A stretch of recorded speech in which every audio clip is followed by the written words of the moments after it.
Welcome, everybody, to Georgetown University's Gaston Hall. Our program is about to begin. Please take a moment and silence your electronic devices. And now, please welcome to the stage, Ambassador Milan Vivir.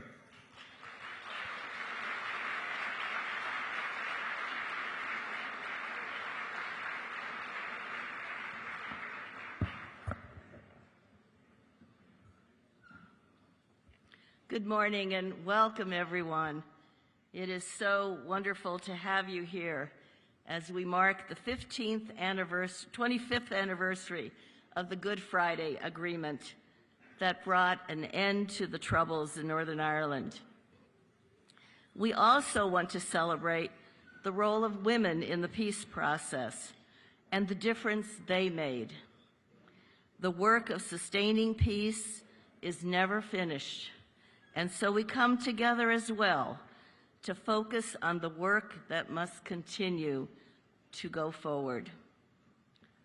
I will never forget traveling to Belfast with President Clinton and the First Lady at Christmas time in 1995. The Troubles had not ended, security was high, but the longing for peace was in the air. Hillary met with a group of community-based women, both Catholics and Protestants, and over a cup of tea, they told her their experiences of the conflict. Many had lost husbands, sons, and brothers. They had come together to break the cycle of mistrust and to address their common problems. They wanted a better life for their children. The first trip was but the first of many to Northern Ireland, and the journey has never ended, and we are here again today. There were also visits to Washington, and on one visit during the peace talks, Hillary met at the White House with the two women negotiators of the Women's Coalition, and one of them, Monica McWilliams, is back here today. They told her what more needed to be done, what we could do to be helpful. And when the peace agreement was finally adopted, hundreds of women, many of whom had never come together across the divide, gathered at Waterfront Hall in Belfast, a gathering of the vital voices of Northern Ireland to advance political, economic, and social progress. It was but one tangible reflection of our enduring partnership. The Partnership for Peace, of course, also included the United Kingdom and Ireland, and we all come together in this program. Northern Ireland, despite all challenges to the peace over the years, despite the very serious challenges that extend to today, has been an example of inclusive peace building to the world. We have brought women from other conflict-affected parts of the globe to learn from Northern Ireland's experience.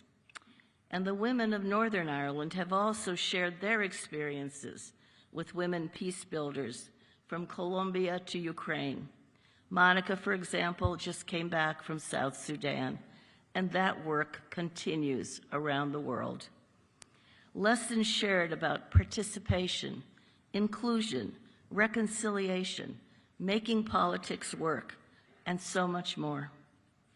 A few months ago, our Georgetown ambassadors, some of whom are here today, traveled to Northern Ireland, and among the many conversations with community groups, they met with some of the recently elected women.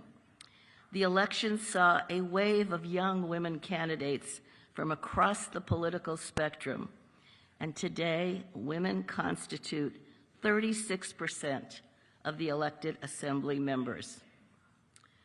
So before we begin today's program, I especially want to welcome all of you who have traveled from Northern Ireland. We have so many with us, and we're so delighted you're here, from Ireland, from across the United States, and other places. I want to acknowledge Ireland's indomitable ambassador to the United States, Geraldine Byrne-Nason, and the United States ambassador to Ireland, Claire Cronin, along with the ambassador of Liechtenstein, who is here with us as well. I want to recognize the Washington, Ireland program that has made such a difference, the Northern Ireland Bureau, the UK Embassy, and the Irish Embassy, as well as officials from the State Department. Welcome to each and every one of you. It now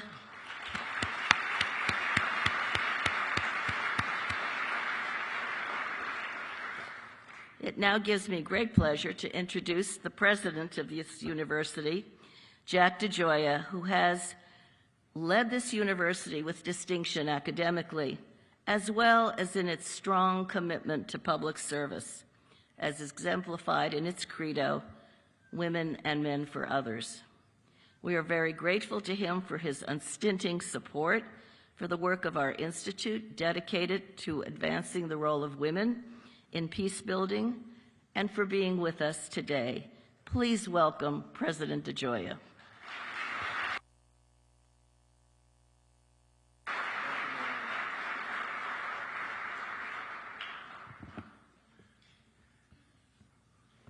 Well, good morning, and it's a privilege to be with all of you this morning. Let me begin by expressing our deep gratitude to Ambassador Verveer and her team at the Georgetown Institute for Women, Peace, and Security for organizing such a rich gathering with this extraordinary group of speakers. We are honored to be gathered with so many colleagues deeply committed to inclusive peace building, and we're grateful to each one of them for sharing their experiences, perspectives, and insights related to the ongoing work to fulfill and uphold the Good Friday Agreement, now 25 years after its passage. We recognize the women leaders who have been at the forefront of this work, the role that consensus, coalition building, and inclusion played in enabling that pivotal moment in 1998, and the ongoing need to ensure the commitments of the agreement are fully realized. I'd especially like to recognize three women who have had a disproportionate impact on this work: Secretary Hillary Rodham Clinton, President Mary Robinson, and Monica McWilliams. Each has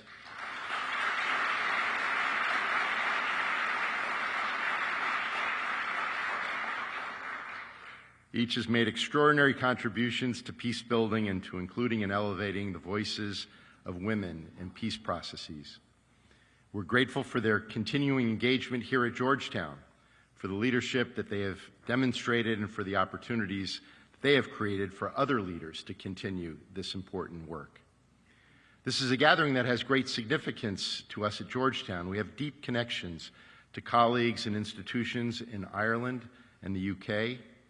We've enjoyed a long and deep relationship with Queen's University Belfast through academic partnerships and exchanges. We have a global Irish studies initiative led by Professor Colleen Parsons here at Georgetown. And we have the work of the Georgetown Institute for Women, Peace, and Security, which has been engaged with many of our colleagues here today in promoting the work of women leaders and inclusive peace in Northern Ireland. We recognize there's important work ahead, a continuing call to realize the full promise of the Good Friday Agreement, especially on issues related to equity and representation, as well as the emergence of new challenges with the departure of the United Kingdom from the European Union. This morning, to begin our program, I have the privilege of introducing the Prime Minister of Ireland, Leo Varadkar. As Taoiseach, he has been at the forefront of addressing these challenges, including through the most recent proposal of a new framework for trade between Northern Ireland, the EU, and the UK. He has served as Taoiseach since December of 2022, having previously served in this role from 2017 to 2020. He began his career as a medical doctor before joining the Fine Gael party and taking on several ministerial roles in the government of Ireland. Tomorrow, he will be spending time with President Biden at the White House in recognition of the strong relationship between our two nations. We are honored by his presence here at Georgetown this morning. So please join me in welcoming to the podium Taoiseach of Ireland, Leo Varadkar.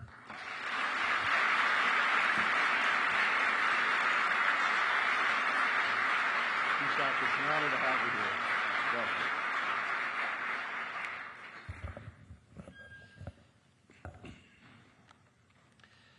Thank you very much, everyone, and good morning, and thank you, President DeGioia, Secretary Clinton, Ambassador Revere.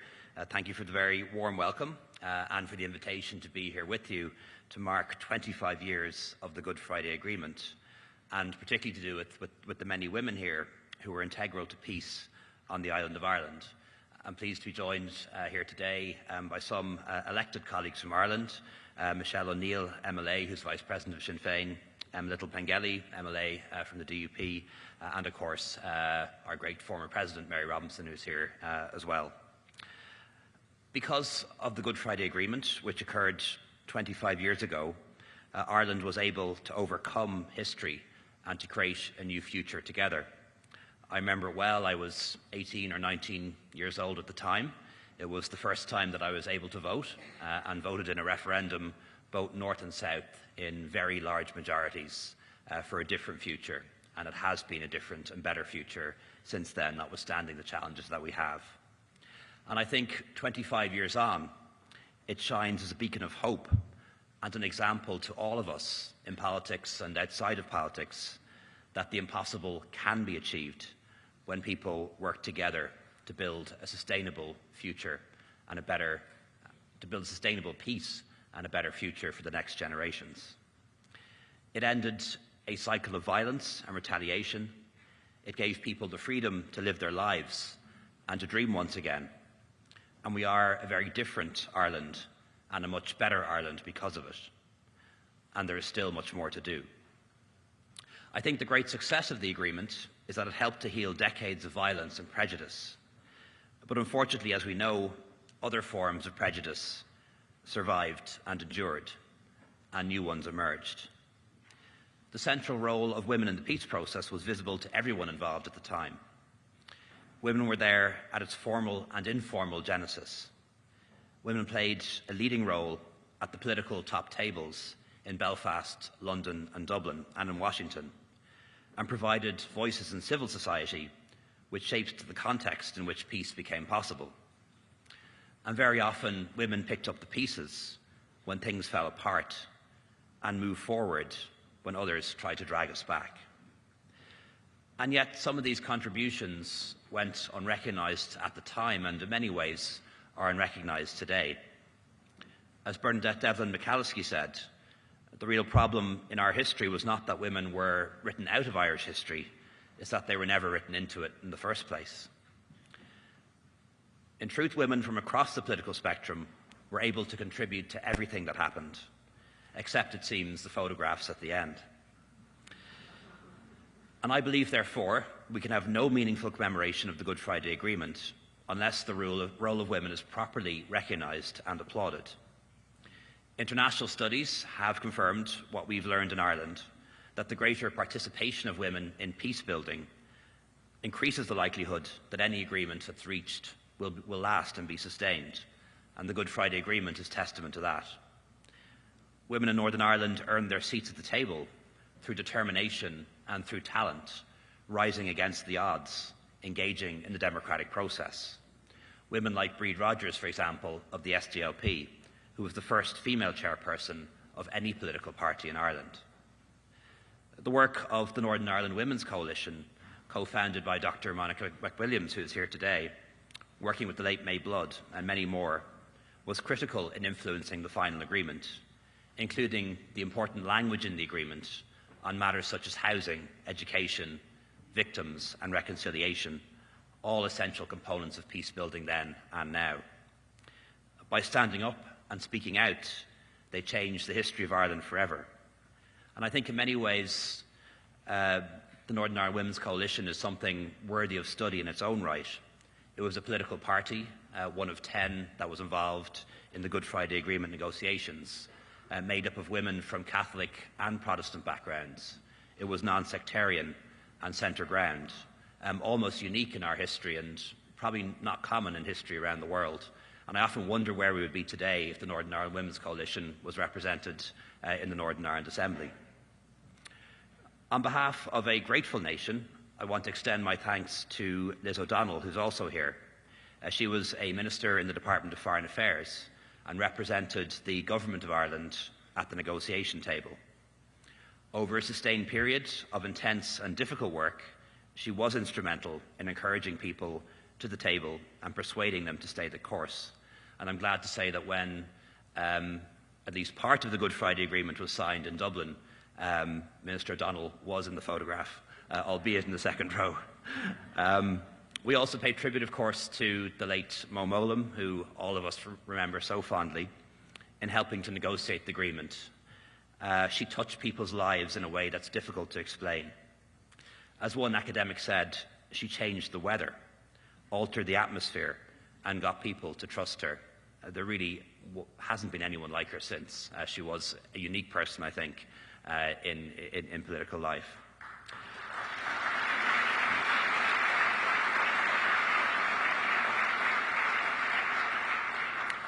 So because all of them and others, today's event really matters. It's the story of women at the helm. And it's not a story that's separate from the peace process. It's an integral part of it, a part which shines a light on more uncomfortable aspects of society and our attitudes. I'd also like to remember a remarkable woman by the name of Joyce McCartan. She was a Protestant from Northern Ireland who married a Catholic and heard the shots that killed her youngest son in their own home. Afterwards, she was driven by a desire to move beyond the pain and suffering that her family had. And Ireland, in turn, helped inspire you as you applied the lessons of that peace process to other conflicts around the world in the work that you did subsequently. That visit was influential because it offered tangible evidence for how the wrongs of the past can be forgiven and how peace and reconciliation can finally be achieved.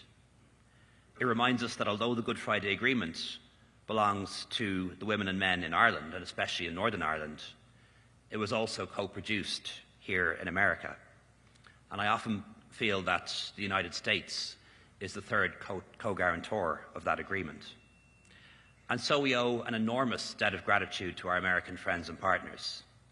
And particularly Secretary Clinton, thank you for being such a dedicated advocate for Northern Ireland, for your continued interest in Northern Ireland.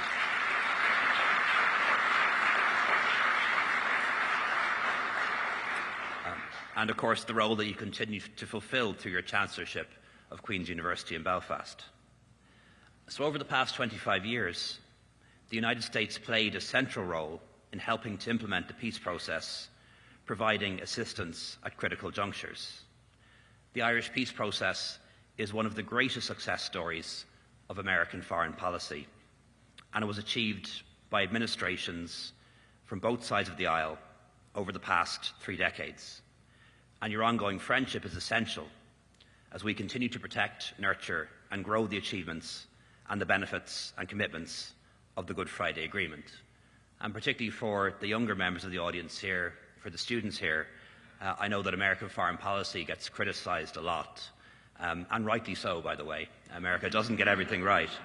But I'm sure that if you take the great sweep of history, America has been a force for good in the world. Has set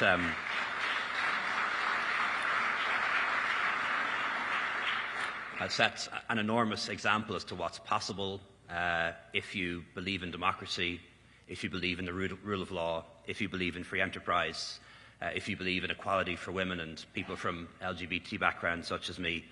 The big changes that happened that changed our world often started here in America. And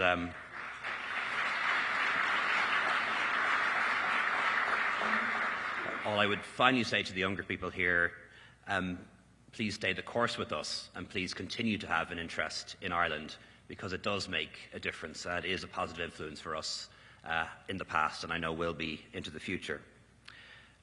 So we also know that where political institutions are not functioning, it's often women who feel the negative social and economic effects the deepest. Women's leadership, vision and inspiration is needed today more so than ever to ensure that Northern Ireland and all of Ireland achieves its full potential.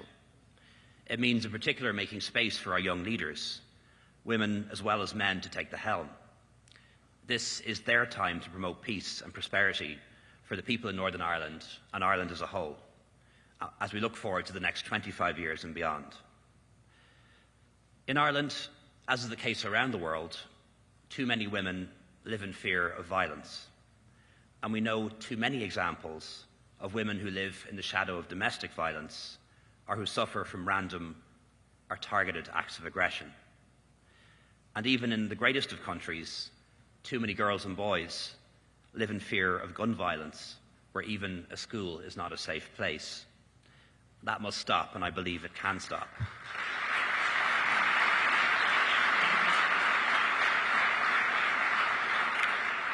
And so we need to recommit ourselves to a new vision of freedom, one that gives all women and all men the freedom to live their own lives, to be able to laugh and love and dream their own dreams without fear or consequence. That's very much my dream. I know it's one that we all share here today.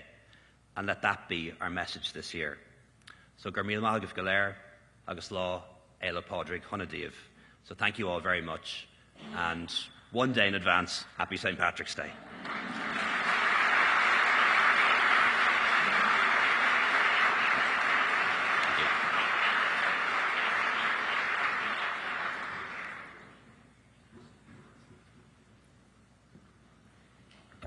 Well, thank you, Taoiseach, for that just extraordinary lesson about the role that women have played in Northern Ireland, of course, but also the women from Ireland, the UK, and the United States. We are so grateful that he could come by this morning. We now want to welcome the United States Consul General in Belfast, Paul Narain. He is a career diplomat and has been providing distinguished service since he arrived in Belfast in August of 2021. Paul?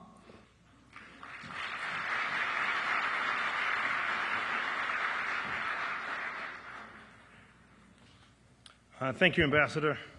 President DeJoya, thank you so much. Distinguished guests, friends, Secretary Clinton, it's great to see you. It's a real honor for me to be here this morning. When I look around this room, I see so many familiar faces right here. You might forgive me if I thought I hadn't left Belfast. I can't thank the university enough for convening women leaders from Northern Ireland and beyond who have dedicated their lives and careers to the betterment of others. You probably know this already, but St. Patrick's events in Washington are part of a special tradition that dates back to 1952.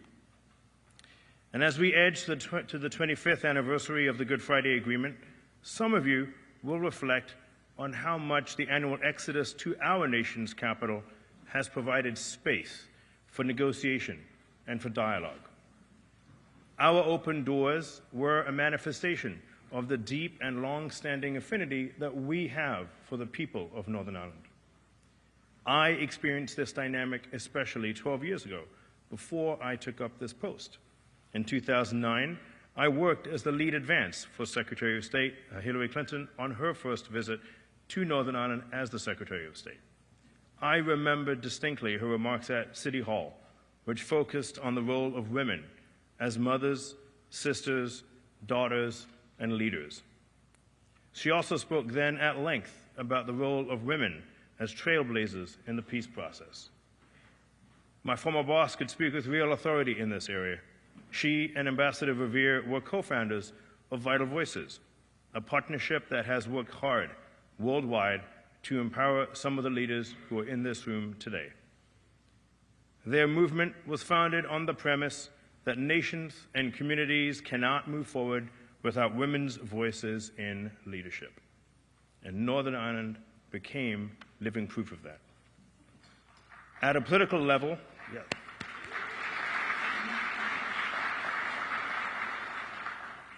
the Northern Ireland Assembly once had the lowest proportion of female representation among the UK's devolved administrations.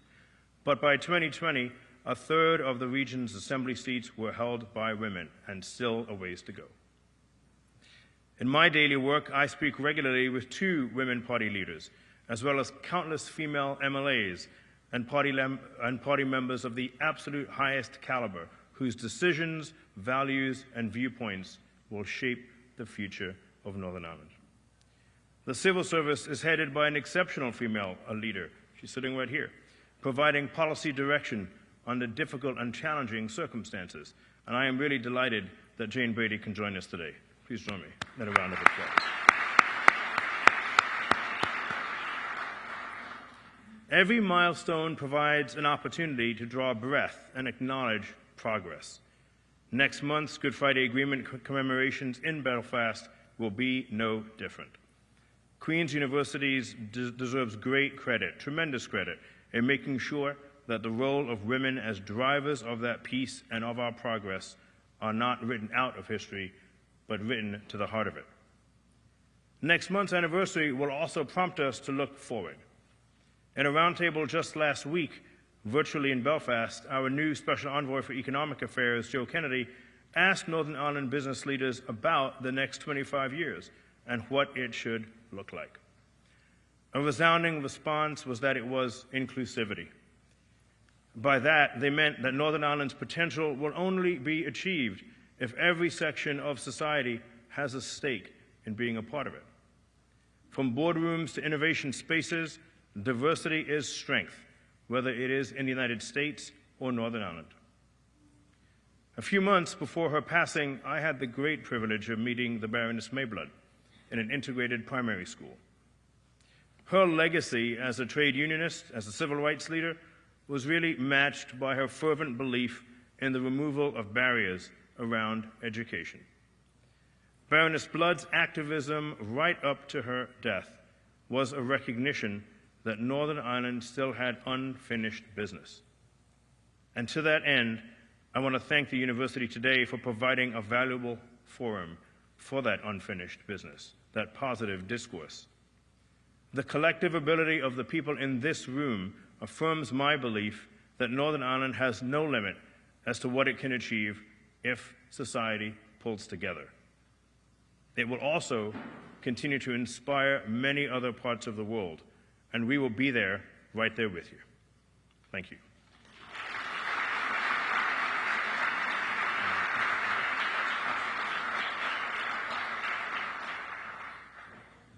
Thank you so much, Consul General.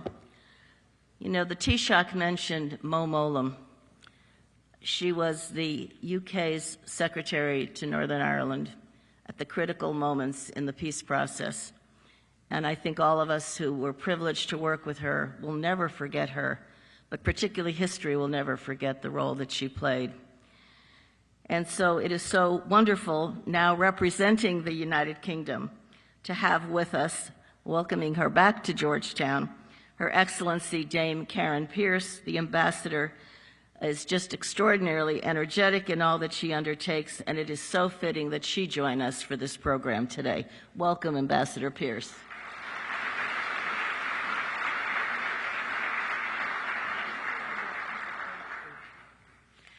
Well, thank you very much to Ambassador Verveer for having me today. Madam Secretary, Special Envoy, friends and colleagues, it is a true honour to be able to be part of this very important event. I have two personal claims, if you like, to be at an event that celebrates the island of Ireland.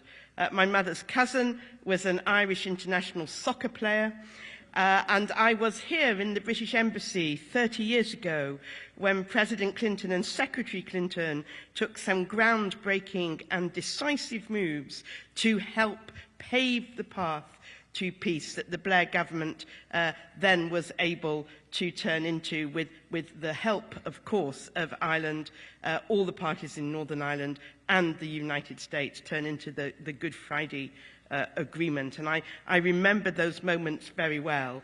And they weren't always comfortable, but they were always moving in the right direction, and it was the right thing to do. So may I add my voice as well to Secretary Clinton and President Clinton. And thank you very much to you and the Taoiseach, Ambassador Verveer, for that wonderful tribute to Mo Mowlam. She was a force of nature. She may have done more than any other single politician in the UK to bring about the Good Friday Agreement and to bring about reconciliation and peace and stability in this wonderful part of the world. As we heard from the Taoiseach, history is often told from the perspective of mostly male political and diplomatic leaders. They make the final policy decisions. The Taoiseach referred to the photographs. We rarely hear the stories of women who play the key role in organising and maintaining communities, because without that, peace cannot be made, peace cannot flourish, and peace certainly cannot be sustained. And it was women who, throughout the decades of violence in Northern Ireland, kept their families fed, kept them intact. They faced the burdens of poverty, domestic violence, single parenthood, even loss of housing because of the conflict. So may I thank all the women in the room for their incomparable leadership and commitment to building and maintaining peace in Northern Ireland. It's truly an honour to be here with you.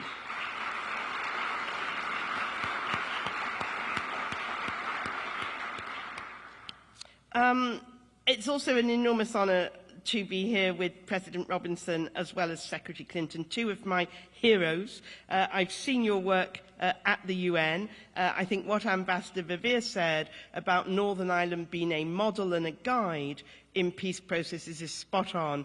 And I think every day Secretary Clinton and President Robinson, who was the first Irish head of state to visit the United Kingdom, exemplify that. We've heard a lot about how the Good Friday Agreement came about, so I will not repeat that. What I did want to do is look to the future. The 25th anniversary is very much about looking to the next 25 years and beyond, as much as it is about marking the incredible achievement of the Belfast Good Friday Agreement. Our commitment, the British government's commitment to the Good Friday Agreement, is unshakable. I just want to put that on the record. And it always will be unshakable. And to that end, Rishi Sunak, the new Prime Minister of the United Kingdom, has negotiated an agreement with the European Union, with colleagues in the European Union, called the Windsor Framework.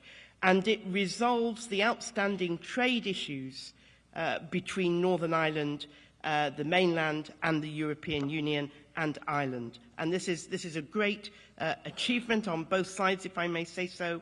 But I think more than that, it's fantastic that it comes at this time. It really does enable us to chart an ambitious and inspirational and exciting path for Northern Ireland's prosperity as well as for its security. Northern Ireland is seen as an integral part through the Windsor Framework of the United Kingdom internal market. It also has access to the EU's single market. That is a unique place to be. That is something that we must absolutely help Northern Ireland make the most of. It has such a talented youth. It has such committed people.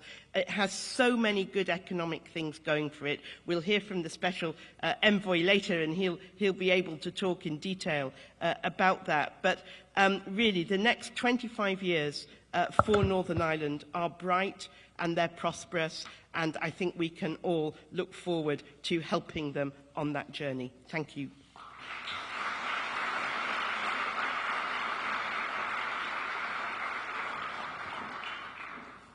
We are now going to turn our panel on women forging peace, and thank you so much, Ambassador Pierce, for your remarks. Stories now from the Good Friday peace process and looking forward. And as I call your names, I hope you will come up to the stage and take a seat. So to help grapple with this topic this morning, we have four absolutely remarkable women leaders. First, Monica McWilliams, the co-founder of the Northern Ireland Women's Coalition and a lead negotiator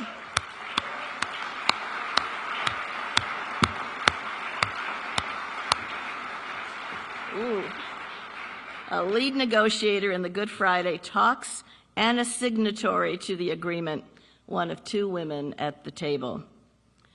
The Honourable Mary Robinson, former President of Ireland,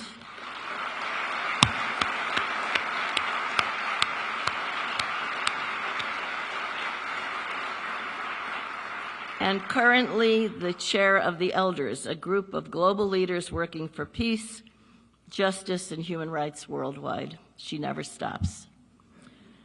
Michelle O'Neill, the First Minister-elect of Northern Ireland.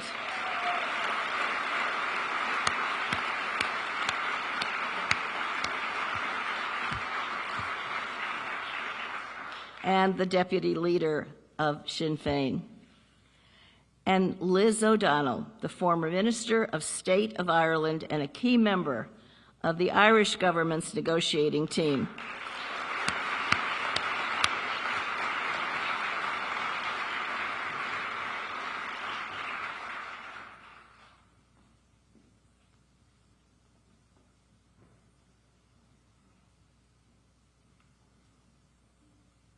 So I will begin with you, Monica. No surprise at that. So as one of the two female negotiators at the table, tell us what difference it made to have the Women's Coalition there with the other political parties, what kind of obstacles you confronted, and what it means for the future as well. Just a wide open question, but you can't take all day. Yeah. And as anybody who knows me, I can't say hello in 5 minutes. But thank you, Milan. And first I want to thank you. This event would have been impossible 25 years ago. We couldn't even stand in a photograph together 25 years ago, and look where we are now. So thank you so much.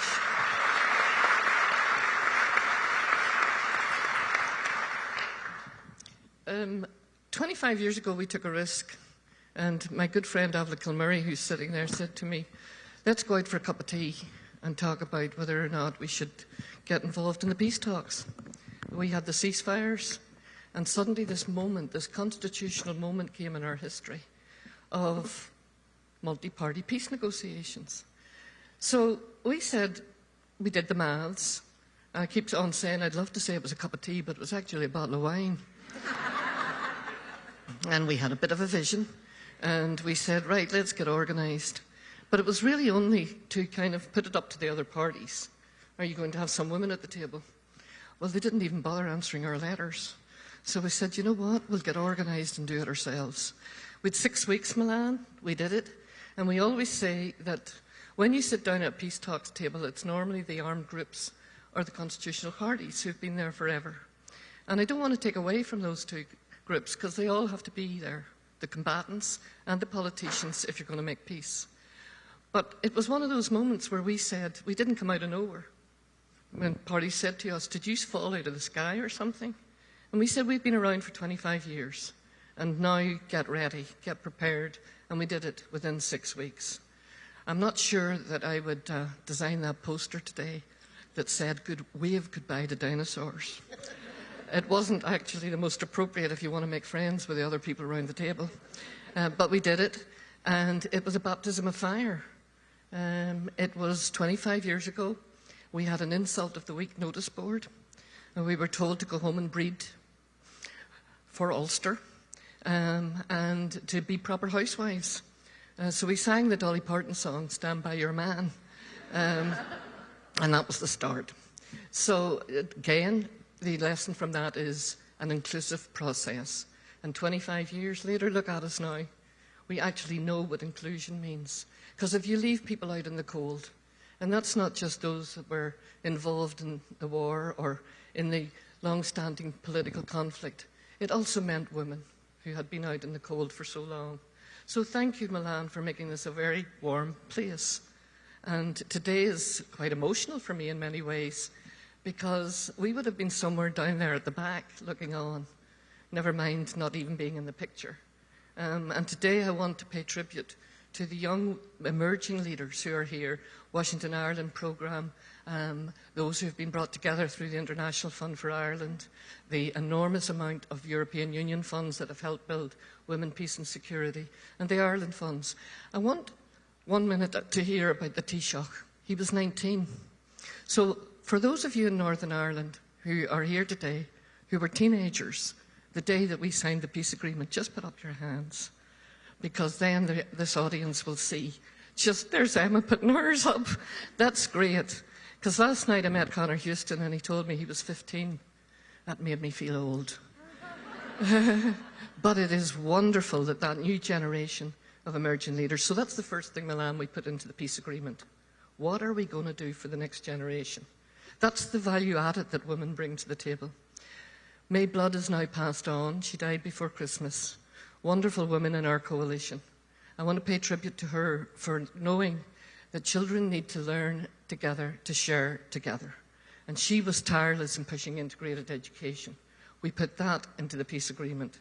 It's an unfinished business. We put the Civic Forum to bring business leaders who have meant so much recently in our discussions around Brexit. Trade union leaders, women's leaders, community leaders, we put that into the peace agreement. It's an unfinished business.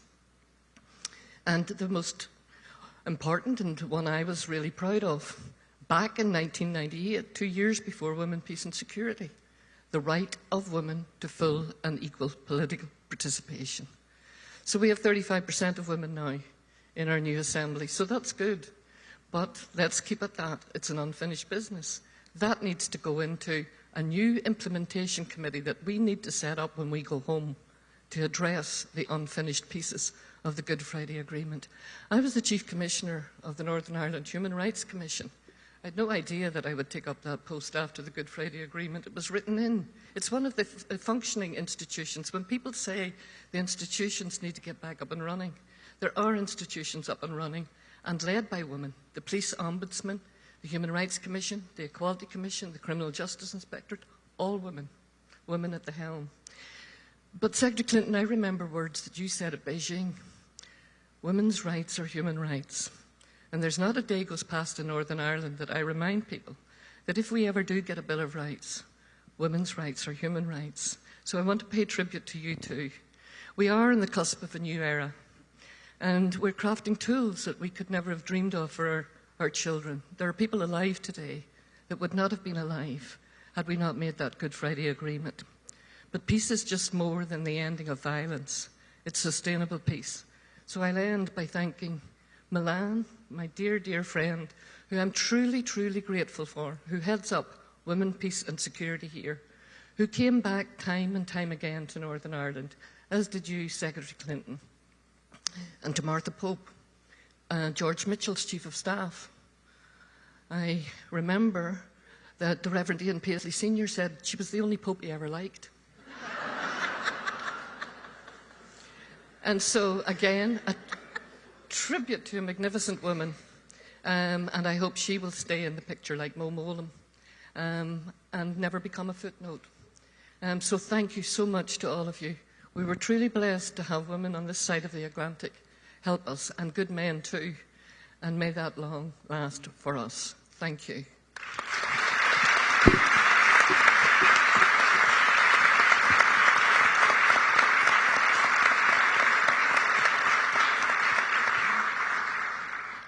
Extraordinary, groundbreaking work, Monica, and we know it wasn't easy.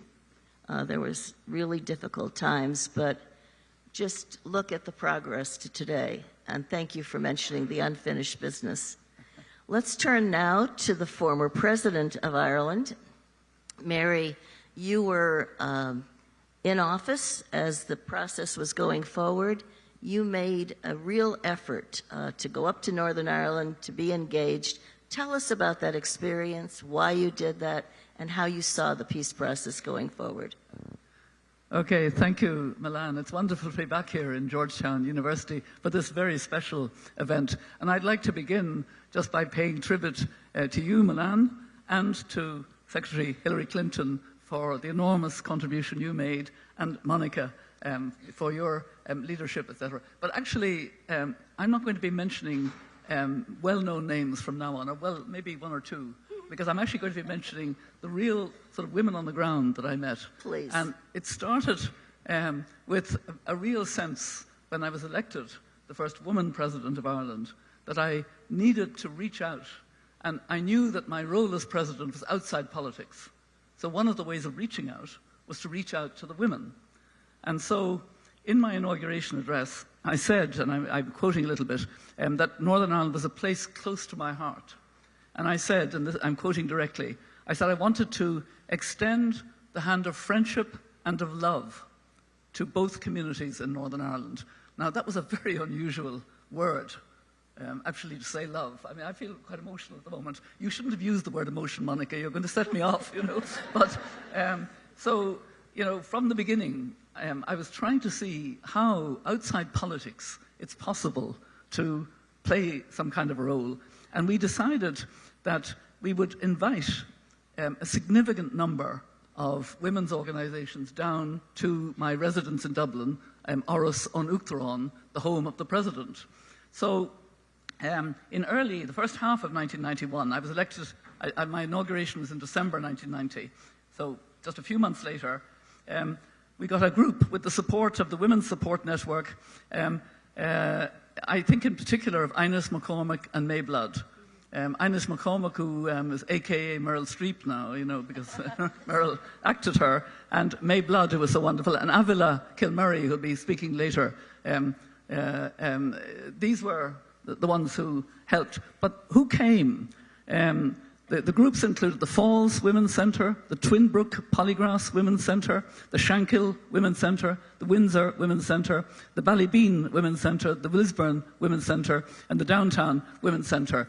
And most of these were working class women's groups, and from both Loyalist and Republican areas, and downtown, of course, was a city centre area.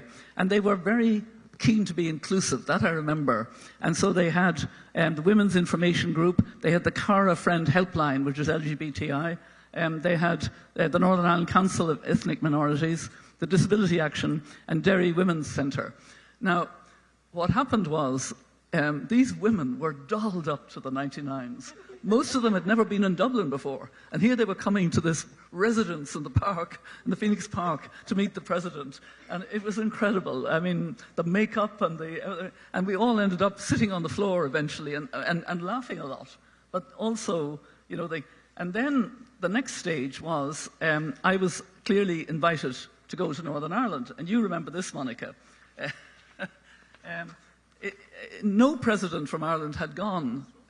So it was new. And it happened on the 4th of February 1992, and there was a lot of tension. You know, there was an attempt to vet the women that I would meet. Yeah, and well, that was, yeah, exactly, yeah. And again, it was Ines, it was you, it was Avila, it was May Blood helping. And then we had to have a safe venue. And I remember the then head of the Equal Opportunities Commission, Mary Clark Glass, offered the venue. And Monica was reminding me this morning, everybody was in a circle, because there were about 100 women there, and I had to meet them. And I've seen that, you know, royalty does this, but this is the first time I was doing this kind of going from group to group to meet, etc. And then, you know, this continued, and probably the visit to Northern Ireland that stays with me most was the hardest one. I had got an invitation from 6 local organisations at this stage to come to Republican West Belfast. The Irish government didn't want me to go. The British government certainly didn't want me to go. It was really hard, but nobody would say no, because I was, you know, I had my own. And the reason that the British and Irish government were so against it was that I would meet local politicians, including, of course, Gerry Adams. And I still remember vividly arriving at the Falls Community Centre, the children outside with their flags, the sense of excitement of a community that was being recognised at last. It was as much as that. You know, it was just incredible. And there was music, first of all, and then I did meet the politicians, and it had been worked out that I would meet them in a corridor. So I met SDLP, etc., and Gerry Adams in a corridor with no photographs. And there were very funny cartoons afterwards of handshakes, you know. But there was a lot of tension. And I was very criticised by some of our national newspapers, etc. I mean, it was a real moment of thing. But the following morning, I was due to do another event, not in Belfast itself. I can't now remember exactly where. It was just my normal visiting centre. So I did my usual, got up, washed my hair, and waited for the hairdresser. But the hairdresser was a loyalist supporter, and there was no way she was doing the hair of that one that went to the Falls Community Centre. And I didn't have any equipment to help myself, so I went in my ragged best to the centre, and I was aware that I wasn't looking as presidential as usual, as they say. But anyway, but the interesting thing is, I had a driver. I remember his first name was Henry.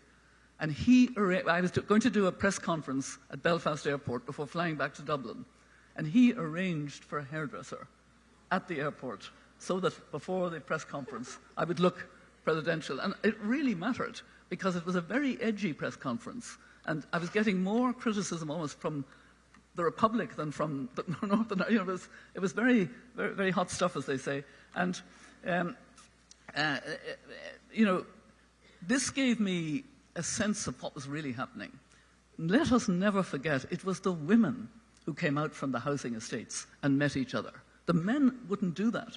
The women wanted to stop the knee-capping and the fighting, etc. And that's why I think, of people like May Blood and Agnes McCormick just being extraordinarily brave, but also, really wanting any visit that I made to be what it was, which was recognizing the role of women and trying to keep out of the politics, which was its own test of things.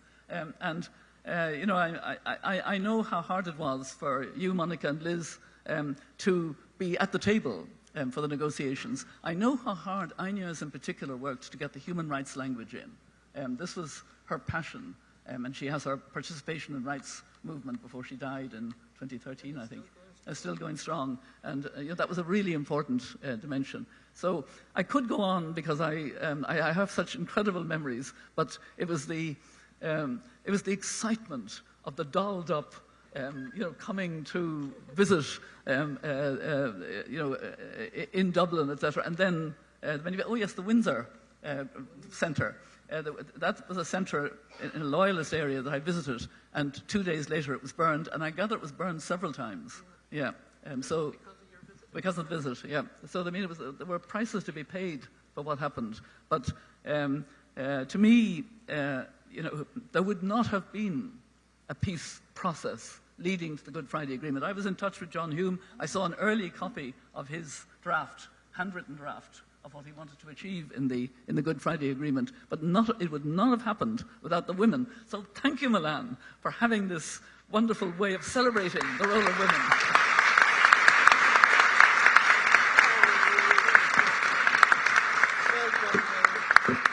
So, Mary, I'll always think of Henry and the good men who were also involved. Saved the day for you. We're going to turn now to Liz O'Donnell. Liz, you were really a bridge builder in the negotiations. The Taoiseach said you did make at least one of the photos, but you played an indispensable role behind the scenes. Can you give us some sense of what that was like? Well, thank you, Milan. First of all, it's a privilege to be here, and it was a privilege to be involved in the negotiations 25 years ago. Listening to President Robinson, I remember how I was inspired to actually get involved in politics.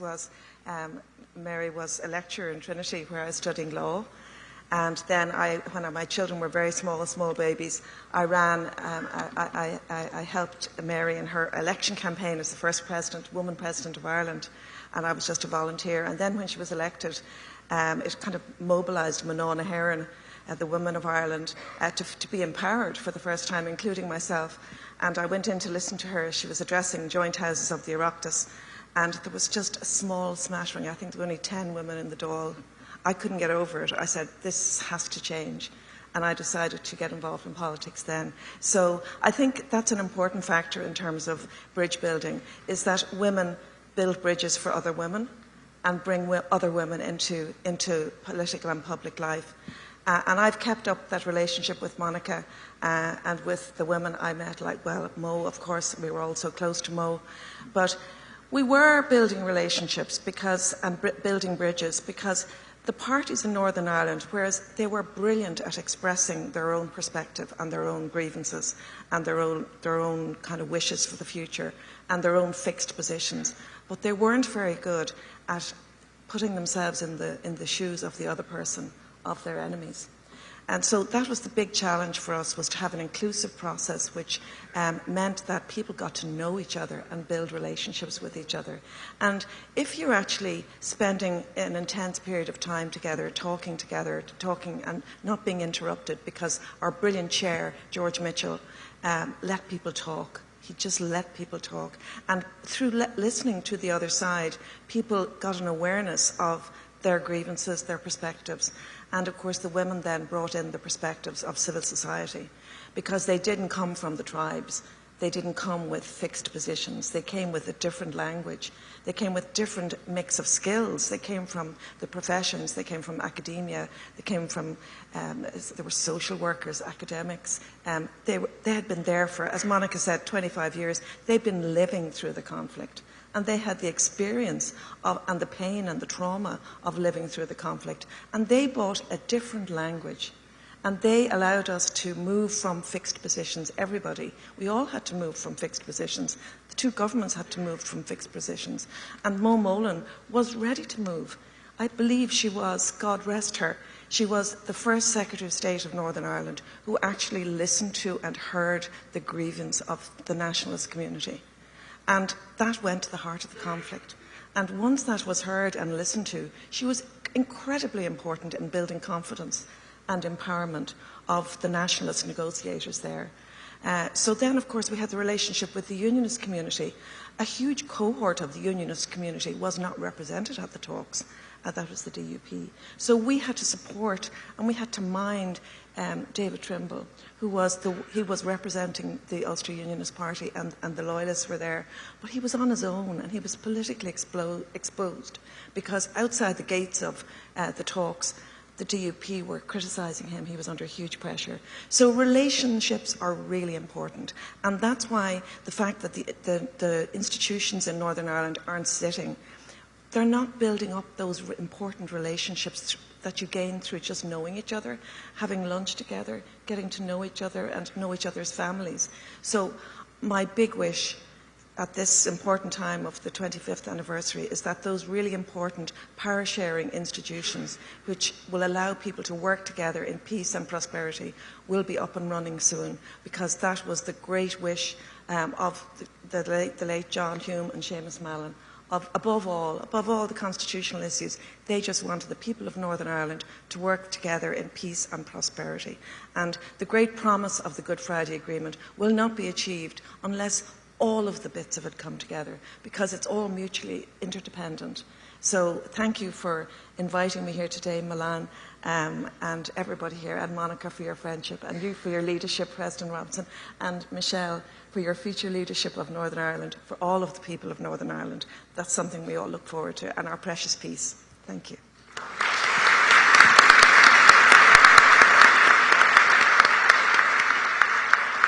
So thank you for that, Liz, because you are once again the bridge builder on this panel, talking about where we are today and where we need to go.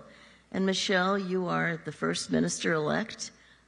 You are in that very big leadership position, and the challenges continue.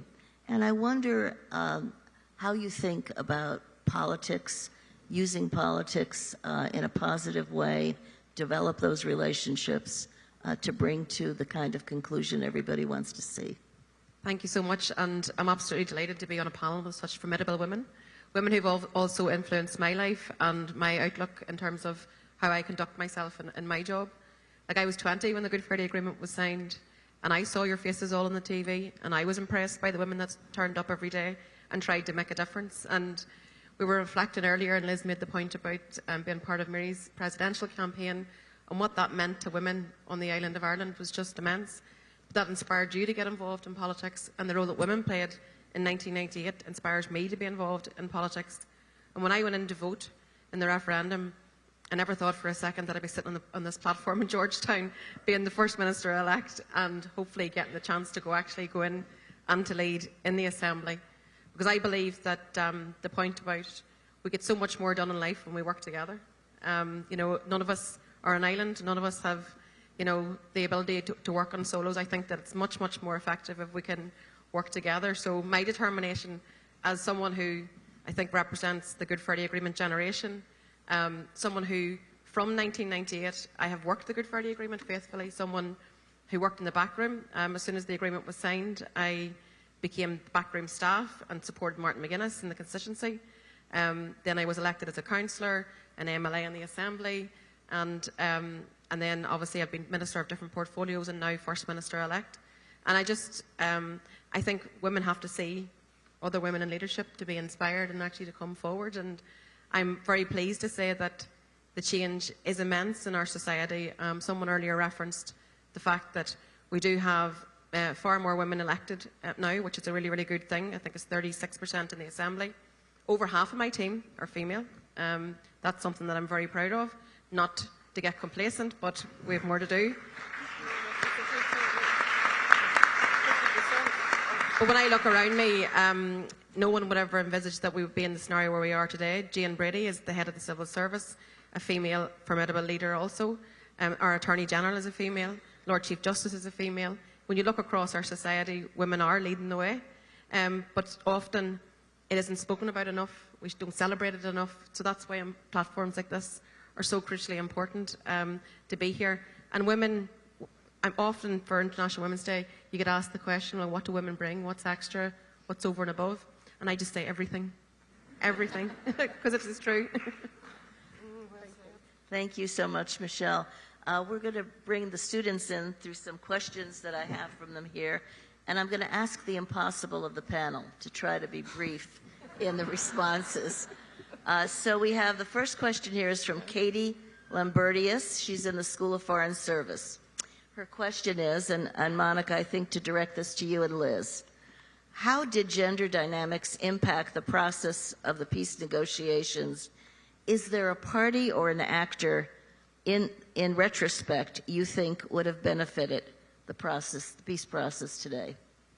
It's a tough question, and it, I tried not to remember anymore the horrible parts of it.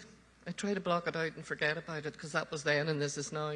And we have moved on. And when I went to write my book, oh, there's a plug for my book, by the way, I actually had to sit down and recall it. And it was tough, it was hard.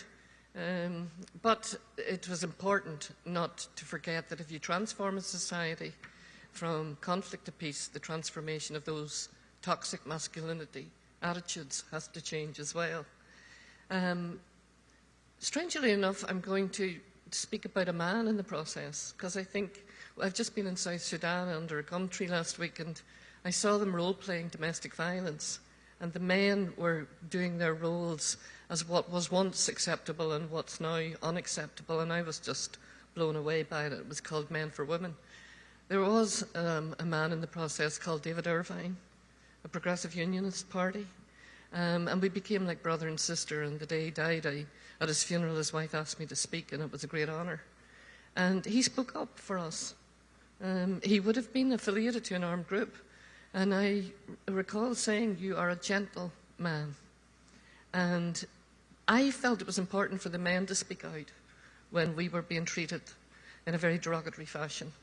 And he did that, and for that I remain very grateful, and I'm glad that I'm getting to mention him today, because he was a great leader on the unionist side of the house. I came from the other side, and he made me a much wiser person in terms of that dialogue. We initially had to enter a forum that was called the Forum for Dialogue and Understanding, and after the first day I renamed it the Forum for Monologue and Misunderstanding. So he made a difference. Liz?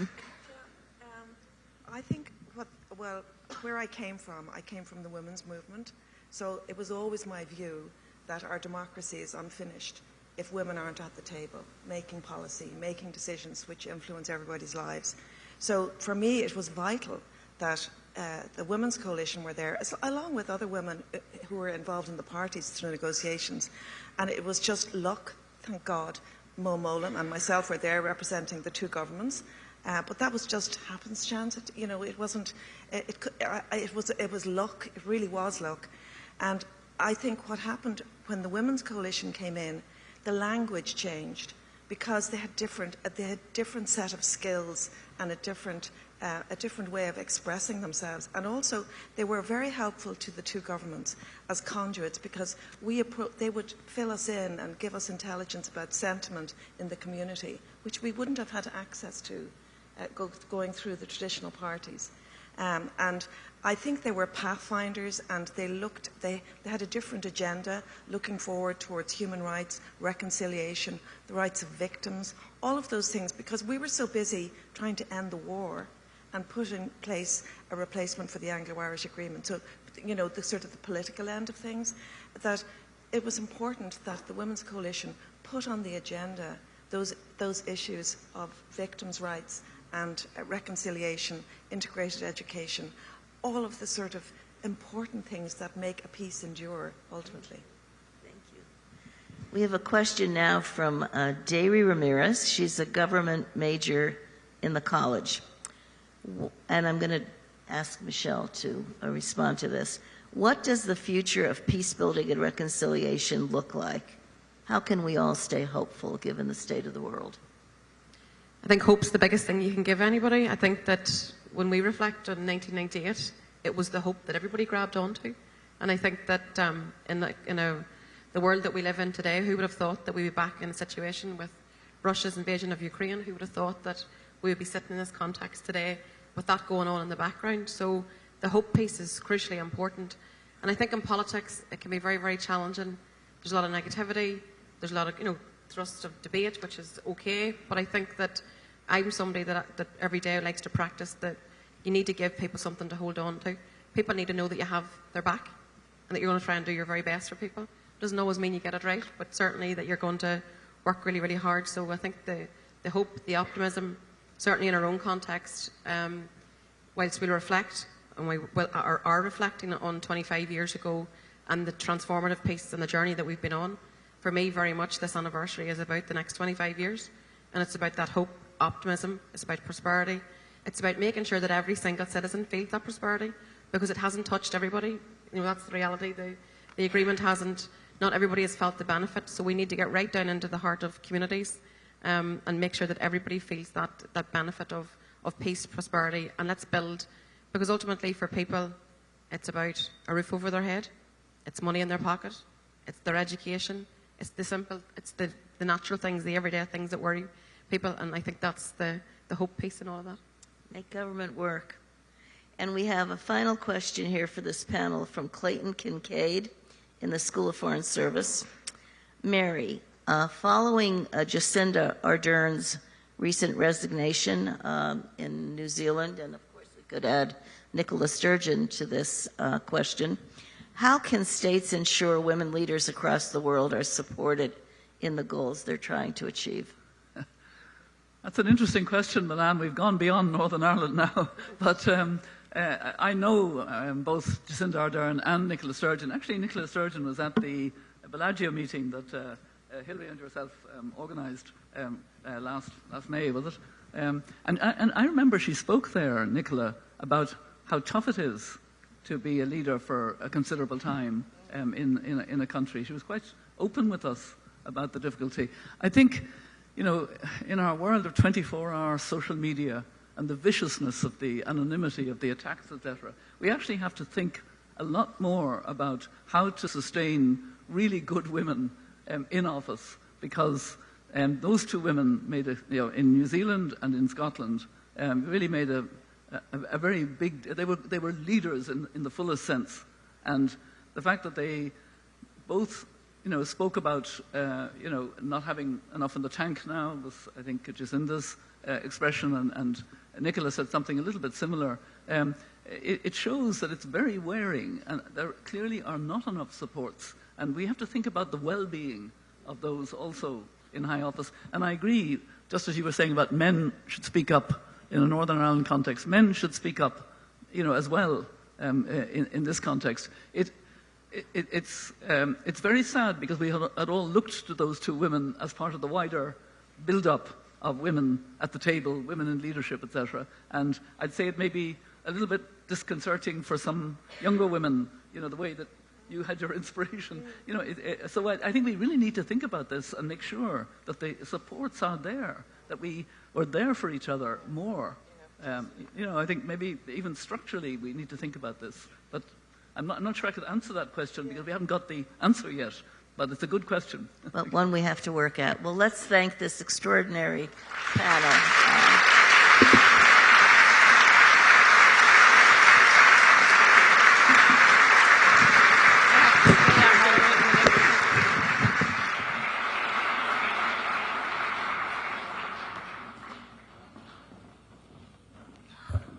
We're now so pleased to welcome the recently appointed U.S. Special Envoy to Northern Ireland for Economic Affairs, the Honorable Joseph Kennedy III, former member of Congress. He had a strong legislative record and will now bring his committed leadership on economic development and investment opportunities to Northern Ireland.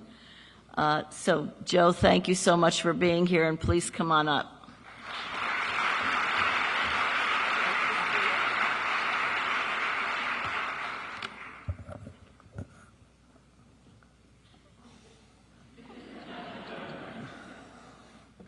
Like, if you had told me in the speaking program that I had to go after that, I just wouldn't have come. So, Ambassador, thank you, I guess. But truly, I am so honored and humbled to be on this stage after that extraordinary group of leaders. Please. Thank you.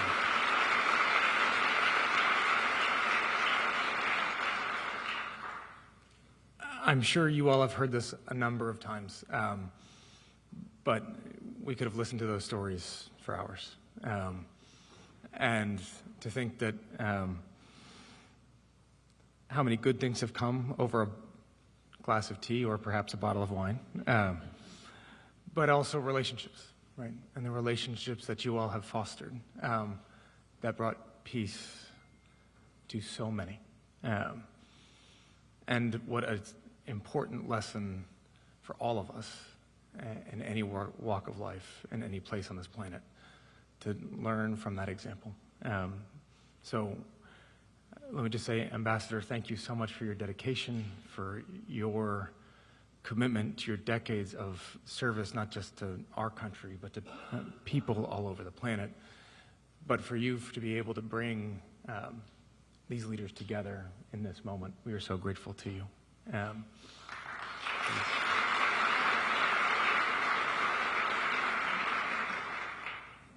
To the extraordinary dignitaries that are here, Ambassador Pierce, Ambassador Cronin, wonderful to see all of you for the 5th time today. Thank you, Consul General. It's not even 11:30, such as this week. Consul General, thank you for your spot-on remarks earlier this morning as well.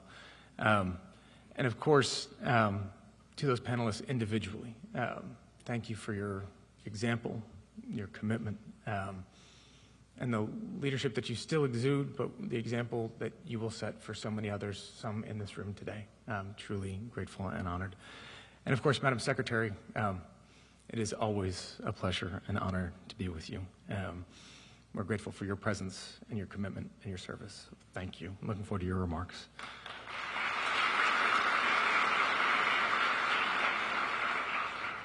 So we all have heard the extraordinary stories, legacy, and example that women have played in fighting for a critical and lasting peace, in fighting for broader prosperity across communities in Northern Ireland. Woman that I wanted to highlight that oftentimes gets overlooked. I'm, of course, remiss because she's now been highlighted 4 different times by the speakers, but I just wanted to point out that how many Americans shared a deep sadness with the passing of Baroness May Blood last October. Like John Hume, May was a stalwart for fairness and equality. Her early work in a linen mill framed her character and her conviction to fight for equality, integration, and critically as well, reconciliation. Women in those days, as we heard, were not expected to shake things up. But boy, did she. And I know that her influence stretched far across Ireland, Northern Ireland, but here to Washington, D.C. And she never forgot her roots in Belfast. No one could doubt May's commitment to treating every human being with respect and dignity, while providing opportunity for those who needed support. And that, in some ways, is what I believe my job as Special Envoy is all about, to ensure that economic opportunity that allows everyone to achieve respect and dignity. The late House Speaker, Tip O'Neill, one of the acclaimed Four Horsemen, famously said that all politics is local. My great-uncle, Senator Kennedy, another one of the four, had another way of looking at it. He said, all politics is personal. There's another corollary that I can add. All politics is economics. Because beyond securing basic civil and economic rights, the push and pull of parties and politicians is fundamentally about the division of wealth and economic opportunity in society. Where opportunity and prosperity abound, political divisions become smaller and less consequential. Lasting peace, then, depends on families believing in a better future. As First Minister O'Neill said, a roof over your head, food on your plate, your kids in a good school, a safe and secure retirement. These are not partisan issues. They are human ones. And that understanding has united peace builders before us, who knew that different as we may be, we all deserve dignity and merit grace. They recognize that while our future is unwritten, it is for certain to be shared. And that in this moment, uniquely this moment, we can choose to take advantage of the history that others before us have built for us to leverage. An anniversary that recognizes peace and stability, leadership on both sides of the Atlantic, unique opportunities afforded to Northern Ireland because of access to markets in the United Kingdom and in Europe. To combine those to build a future that is bigger and bolder and brighter. To make the case to businesses across the United States and around the world that highlight that investment opportunity in Northern Ireland is not just about contributing to peace and prosperity, although it is, but it's also just flat out a good business idea. The United States is, in fact, Northern Ireland's largest source for market value foreign direct investment, predominantly technology, financial services, and professional services. We've created the highest number of total jobs and the greatest investment in Northern Ireland of any country since 2013. Over 12,600 jobs and 1.6 billion euros that have been invested in the local communities. But there is so much more that can be done. And that is what the President has asked me to do. To recognize that the American public, all of you, American government, Secretary Clinton, President Clinton, and many others, have for decades bet on the people of Northern Ireland. We bet on the country of Northern Ireland. And we are going to re-up that bet once again, because we believe in you, we believe in their future, we believe in the opportunity of this moment. And so I want to wrap by just letting you know how much it means to me to be here with all of you this week, spend some time with some old friends and some new ones, and recognize that the headlines that we read across newspapers in this country are in some ways not so different than the ones you might read coming from Belfast. Talks of division and differences, tension, debates, big decisions. But what we just heard was that critical reminder that there's so much more that we share than that separates. Madam Ambassador, Secretary Clinton, extraordinary panelists, leaders, thank you so much for reminding us of that fact again today and for guiding us to that future. Honored to be with you.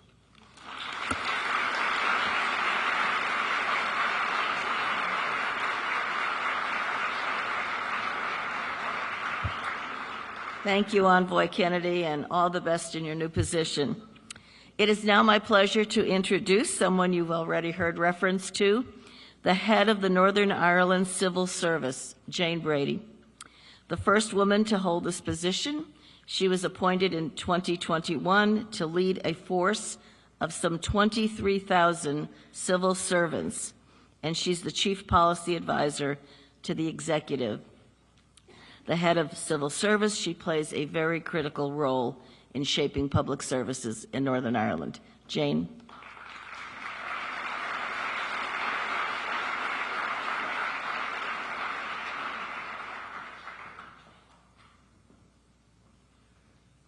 Thank you, Ambassador, and good morning, everyone.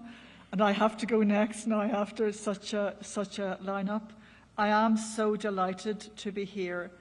And it is such a pleasure and a privilege to be in a room so full of people of courage, imagination, and enthusiasm for the place that we call home. And it's wonderful to be joined by our friends, in particular Secretary Clinton, who supported our bravery and shared in our joy over 25 years ago. We are thankful for your ongoing support and for the support of those also standing with us on the verge of what feels like another special moment in our history.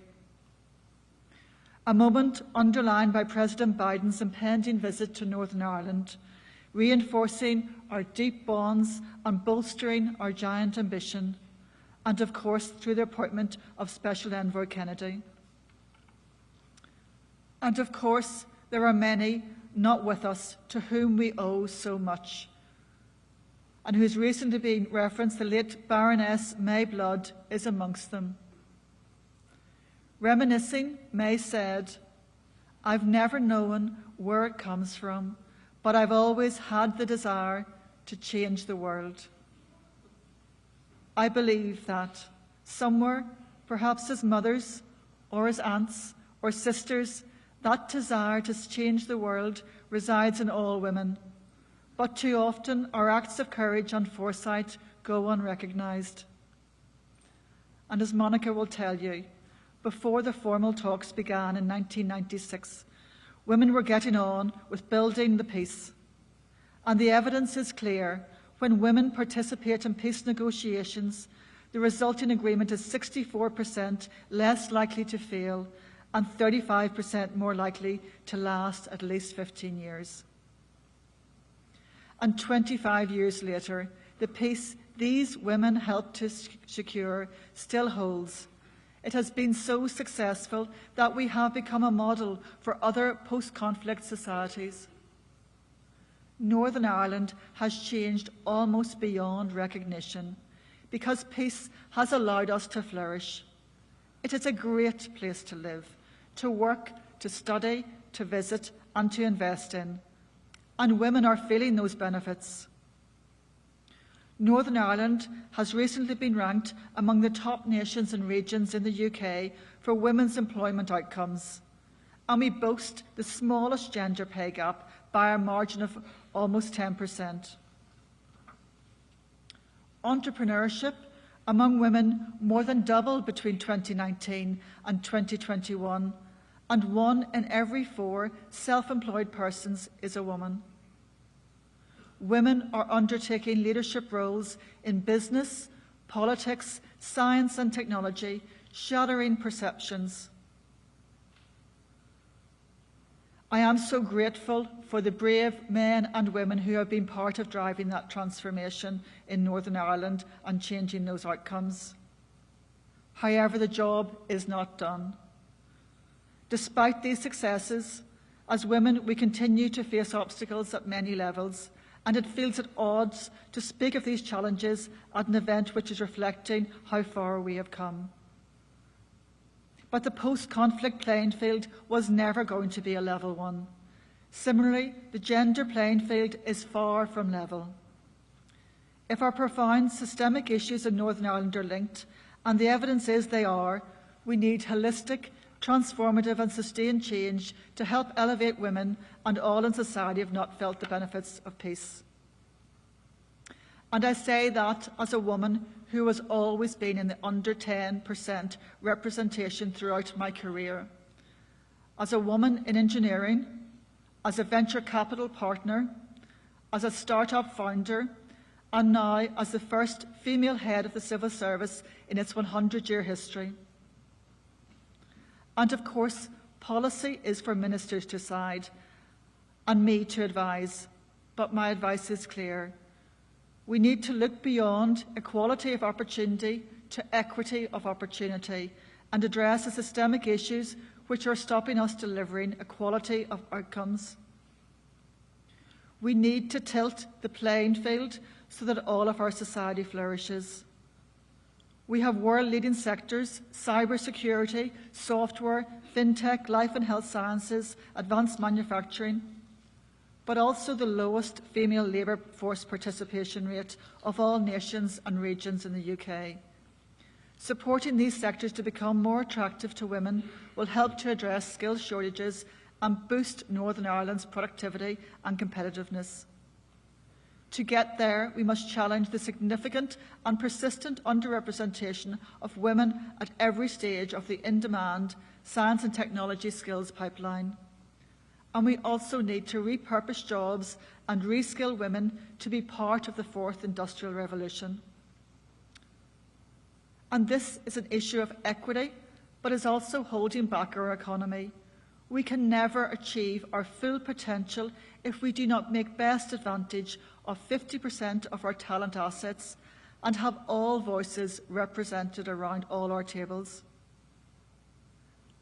And we must end violence against women and girls, full stop. It creates insurmountable barriers to women's prosperity. And sadly, in Northern Ireland, we have one amongst the highest rates of femicide in Europe.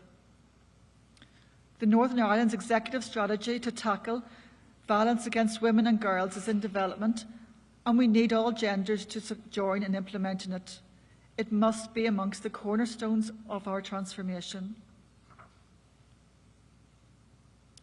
And in this, the anniversary of the Belfast Good Friday Agreement, we are at another inflection point of the place we can call home. We have the potential to take a different course and address the long-term systemic issues which are impacting us realising our potential for the next 25 years. As Ambassador Verveer said, for me, leadership is making a difference. It's using your agency to bring about change. This room is full of global leaders, male and female, and collectively we have the potential to be the catalyst for that change as we look to the future and build the legacy for the next 25. Thank you.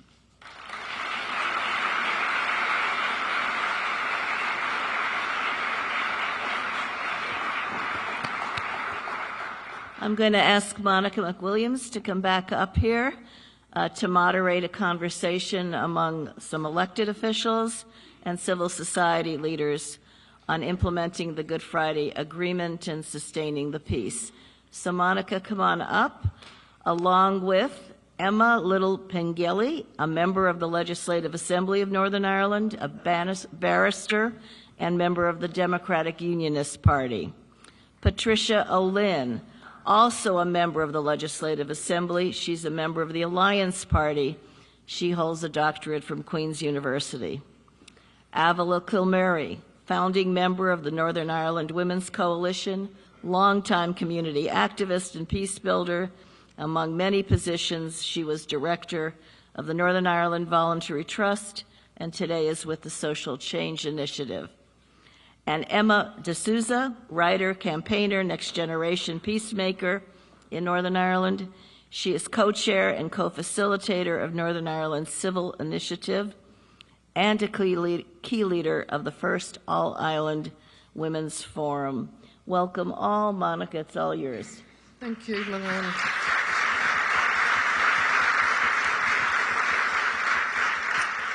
So I'll start with you, Emma. We're sitting here in Washington, D.C., surrounded by policy and decision makers. And as a leader yourself, how much resilience have you been able to build against the return of violence and political discord in Northern Ireland? And the second part of that is, what role can the United States and other partners play in the future of Northern Ireland? Two tough questions. Thank you. Firstly, can I say just how incredibly lovely it is to be participating in this event and to be here today, where there's been so many strong female voices and female participants. I was going to say it was also very kind to reach out and have some token men speaking at the conference today, but I know that we appreciate their contribution as well. But I think it's also really humbling to follow what we've heard, and I hope it has been inspiring to everybody who is listening on. I think for so many different generations of women, we were very much in the shadow of others. But I think for my generation, we're very much standing on the shoulders of the giants who went before us.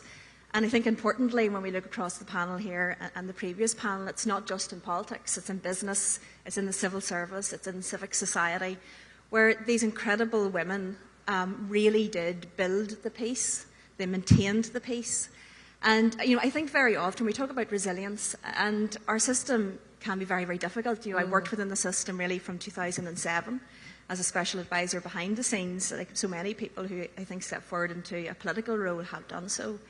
But yet, when we look back and we look at all of those difficulties, sometimes the criticism that we hear is about the absence. This is a process which is about largely the absence of violence instead of what it has achieved. Now, I disagree with that. But I would also appeal to everybody to say that the absence of that violence is nothing to be disregarded, because I grew up in a small unionist town just on the outskirts of South Armagh in the 80s and into the 90s, and it was an incredibly frightening and violent place as a child, and through the eyes of a child, not understanding perhaps the dynamics and the nuances of all of those issues. What I saw the loss, I saw the violence, I saw the bomb scares, I saw the women, silently weeping while trying to hold it together and dealing with that loss. And they're still dealing with that loss today. And, the absence of that fear, the absence of that violence is nothing to be disregarded. It's to be cherished. And it is incredible. And I think, to me, that is what motivates me. And when we talk about resilience, I think it's very difficult for women, particularly at the moment in public life. It always was. But because of the emergence of social media, the targeting of women, particularly on social media, I know in Northern Ireland and across, and I'm sure it's the same here in the States, that there is this real deliberate attempt to bring women down. I always say I was never called stupid more times until I got into a public political role, where plenty of people, anonymous and many men on Twitter, constantly will tell you this will tear you apart about your confidence, your clothes, what you do. But ultimately, you have that resilience because what we're doing is worth that. It's worth it because when I look at the new generation, and I now feel I was a teenager, 17, 18 in 1998, but when I look at the new generation, they don't have that memory of that horrible fear and violence. They don't have their friends who have lost their fathers or brothers or friends to that violence, and that is incredible, and that's why we have to fight to work to make this happen, to have that resilience and to keep persevering. I think the second part of the question absolutely is about the role, I suppose, that the US can play to support. And the very first time I was ever away from Northern Ireland, indeed out of the UK or Ireland, was to come to Washington as part of the Washington Ireland programme, which you'll hear an awful lot about, now called WIPS, we call ourselves, but it was a Young Leaders programme back then, and the current Taoiseach is an alumni from that, and there are many others, of course, as well. But that was an incredible programme. We came over here, and I think the two things that really jumped out to me about that was the kindness and generosity of people here in DC that they showed to young kids like me, from right across the community, from north and south. We lived with this amazing host family. we were welcomed in just like the children of the family. And it was the kindness at a time of difficulty and strife and still conflict, political conflict in Northern Ireland. But that support throughout the years, I would call out, and I think she is here today, but Carol Wheeler, who was very much associated with the programme. And, throughout those years, and I know that she's done so to many people, she has reached out and given that word of encouragement, as alumni, as that cohort, to say, nobody can do things alone. I think in our individual lives, we can't do things alone. But likewise, as politicians in Northern Ireland, we can't succeed to where we want to get to alone. We need that help and support. And I think the US is so critical to that. And on that Washington Ireland programme, I remember meeting with Secretary Clinton, and she very kindly took time out, and it meant so much for us and as kids that were 19, 20, 21, and it was the inspiration to that. But I think we've heard about how we want to move on from stabilising the peace, and that still is a job of work to do, but to prosperity. We have to build that future for the next generation, happy, healthy lives, that they don't have the fear and the worries that we have. And we can only do that with the help and support, kindness that we have seen before, but indeed to move forward to the next 25 years of prosperity, we absolutely need to rely, because you guys can open doors that we can't. And I know that we've deeply appreciated that support over the last 25 years, and I hope we will continue to do so. Thank you very much, Emma, and as the representative of the DUP, we wish you and your party all the best as you're heading into very difficult decision-making time this month, and I hope your leadership helps to contribute to that as a woman. So thanks for that, and no doubt the training that you got here from the Washington Ireland programme. We have another WHIP Washington Ireland programme graduate, Tricia Lynn, a recent MLA for the Alliance Party, Cross Community Party, is standing down at the end of this month, sadly. I think that's an important message also, Trish. Trish didn't want this to be made public, and it's probably the first time that I'll make it public. The old pocketbook takes a bit of a whack when the Assembly isn't functioning. You've still your bills to pay. You've still a mortgage to pay. We still have our childcare to pay, as I knew when it collapsed 4 times in that first Assembly. So it's tough on women and men, and especially your generation, looking at the bills coming in and your salary as a legislator going down and down. But that's not what you're here to talk about. You're here to talk about the young people and the emerging leaders, of which you were one. You came off the Washington Ireland programme. What would you say to the young people listening who are getting a bit disillusioned and getting very frustrated with the slow progress, and perhaps the word we've heard this morning about reconciliation, how slow it has been to have a reconciled society? Tough questions.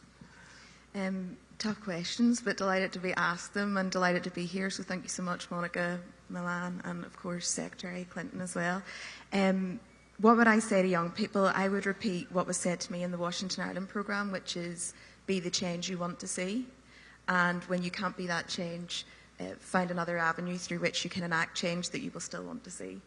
I think sometimes we're really good at pigeonholing certain people into boxes or identities, but one of the things that keeps me energized, and part of the reason why I'm stepping out of politics temporarily maybe, but stepping out of politics nonetheless, is to go back to the spaces where I feel energized and inspired to make change, and that's with young people. So I got involved in politics in 2016 as a result of being a whipper. I interned with Senator John McCain, and at the end of my internship, he pulled me to the side and said, "What are you going to do, when you return to Ireland?" And I said, well, naively, very excitedly, me and my sister really want to go to Ibiza. We're going to go on holiday. There's really good DJs. And he looked at me through a furrowed brow, as he often did, and said, "I don't think so. You'll be back here in a year's time. I want to hear that you've stepped forward into politics. And when you come back, then, maybe think about that holiday to Ibiza." And when John McCain tells you to do something, you kind of do it. But another motivation why I wanted to go into politics and relating to young people again is I fell into really important work in school exclusion centres in Northern Ireland, spaces where a whole cohort of Northern Irish society are left behind. Young people are either kicked or pushed out of the mainstream education system, and if they're lucky, they make it into these centres. The ones that aren't lucky slip through the gaps in the system and 9 times die before the age of 30. Whenever I was running those services, I realised these young people need legislation, they need change, more importantly, they need their voices to be heard, and they need to be told that they're worth something. So that's another reason why I got into politics, and that's somewhere that I'm going to go now when I'm temporarily on leave from politics going forward. But another thing just to say about Senator John McCain, the Washington Ireland programme, and again in Washington DC, is that one of the things I learned from him, 2 of the things I learned from him was when to make an entrance and also to know when to leave. And for the reasons that you've highlighted, people think I'm just going off to do some great, better job, and that's not the truth, you know. There's no economic shock left in my, or shock absorption left in my family budget, and I'm not ashamed to say that because I come from what people would say is nothing. I say it's a whole lot, and I'm going to go back to it, and I will be back if the opportunity is there to present, and I'm going to come back with the needs of the interests of young people in hand too. So, thank you very much for that.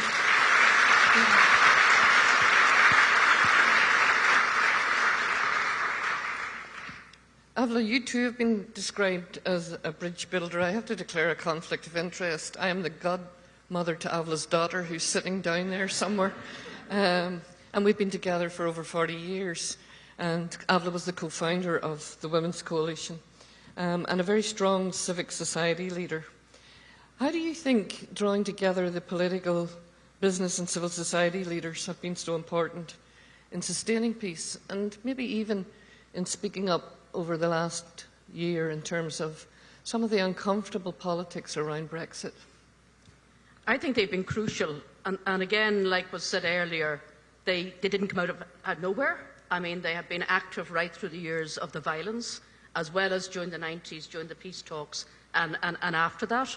And one of the organisations, actually, that gets very little mention, that was brought together by the Northern Ireland Council of Voluntary Action at the time, was a thing called Concordia, which was the trade union leaders, it was the Farmers Association leaders, it was the employers, and it was the voluntary sector. And I always called them the cheerleaders for peace, right during the ups and downs of the peace negotiations, and there was as many downs as there was ups at the time, but also in fighting the referendum, because it was the Yes campaign that actually mobilised, apart from the individual political parties, the Yes vote in the 1998 referenda, certainly in Northern Ireland, and that was crucially important, because when we are noting, as Ambassador Milan said earlier, you know, if you like, marking the Good Friday Agreement, I actually think what we really need to mark is those referenda, because that was where the people, both Northern Ireland and the Republic of Ireland, said, yes, we want something different.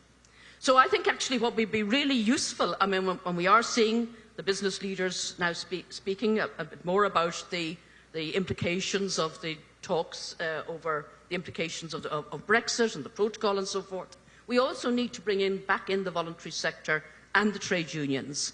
Because, I mean, and President Robinson mentioned people like Ines McCormack, there was people like Terry Carlin, and, you know, the trade unions got out mass mobilisation at certain points during the Troubles to say, this violence is going too far. And that did make a difference, I think, in terms of, you know, of setting the ground, if you like, for negotiations. But the other aspects of civil society are some of the courageous church people that actually facilitated those back-channel negotiations in Clonard Monastery and various, particularly Methodist ministers and so forth. Again, that were crucial in actually doing I always say, the research and development of peace building, because that quite often gets lost. And then the community movement that has been mentioned, the women's groups and the community-based groups, because they're there where they can take the pulse points of both challenges and opportunities. And they can also sort of, they need their voice heard, because we talk about societal change, but it doesn't affect everybody equally. And even if, you know, and Jane was quite right in terms of talking about peace and prosperity, but the very communities that were at the forefront of the violence and the impact of the Troubles are still the communities that are actually suffering the most, and where young people are most disillusioned. I mean, I work with the International Fund for Ireland, and where we're funding some of those communities is where there has been growing questioning of peace dividend? What peace dividend? You know, it hasn't made a huge difference to us. So again, it is really important that those within those communities that are brought into the discussion. And also to recognise, you know, it's not plain sailing in those communities at the moment when we talk about the work still to be done.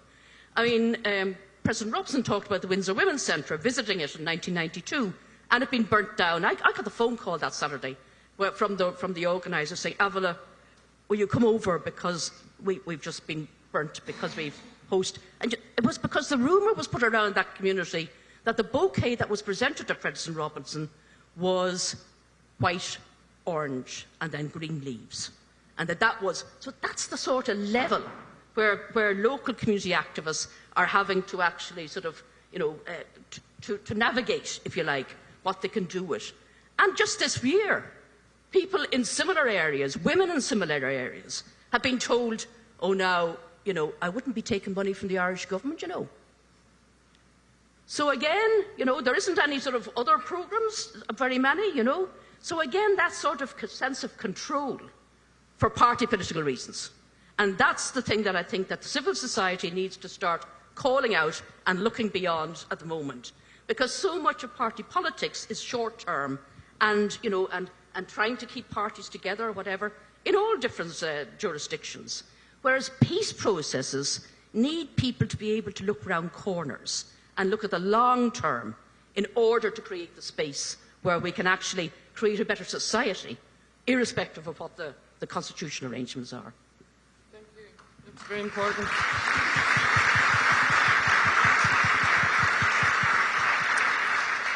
And I want to pay tribute to many of those who are taking the pulse. I know they're here. There are 4 or 5 women from the Shankill Road, with Debbie Waters from Restorative Justice, somewhere down there, and many others who are turning corners. And I know that in honour of John and Pat Hume, that foundation is also working with young people, and really important. And the work you're doing, Avila, on the International Fund for Ireland, and particularly around what Americans see first when they come to Belfast and other cities, is the peace walls.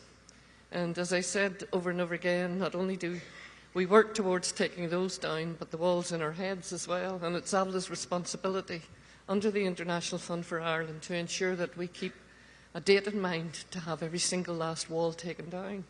So turning that corner, I like the idea that you look around the corner to see what comes next. Emma, you're looking around the corner. We have in the peace agreement the Civic Forum. If it was to happen today, it would be a very different kind of forum. And you've taken on the responsibility of seeing what kind of forum we should have. What is your view on that forum in terms of the leaders that we would want for the future? And how can we broaden the participation? Because a lot of focus is on the political parties. And as you know, peace is built from the ground up also. So the floor is yours in terms of telling us in this audience also the work you've been doing and how we see that as going forward. Thank you, Monica. Well, it's really an honour and a privilege to be on this stage and to be here today with all of you. And I think that it's important to maybe reflect on the context of why we're trying to mobilise around civic society in Northern Ireland. And that comes from a place of recognising that peace hasn't been felt evenly across communities. We have 600,000 people that have been born since 1998, growing up in a period of sustained peace, but in the same historical trappings as their parents and grandparents. We have 90% segregation in social housing, 93% segregation in our education system, over 100 peace walls remain, and a failure to deliver on socio-economic commitments mean that we have a disproportionately high level of young people that actually leave Northern Ireland and the majority opt not to return. So I believe we need to do something to find pathways and solutions to push this stuff forward. It's been 25 years, and I think now my generation needs to stand up and say, we want to see a delivery. And so I think that we need to look at how we can find and create spaces to harness ideas on how to move these things forward. And within the Good Friday Agreement, there is a commitment, a mechanism for a civic forum. It's meant to be a space to create a bridge between civic society and our political leaders. It was actually a key demand of the Women's Coalition. and it was disbanded in 2002, and we never saw it again.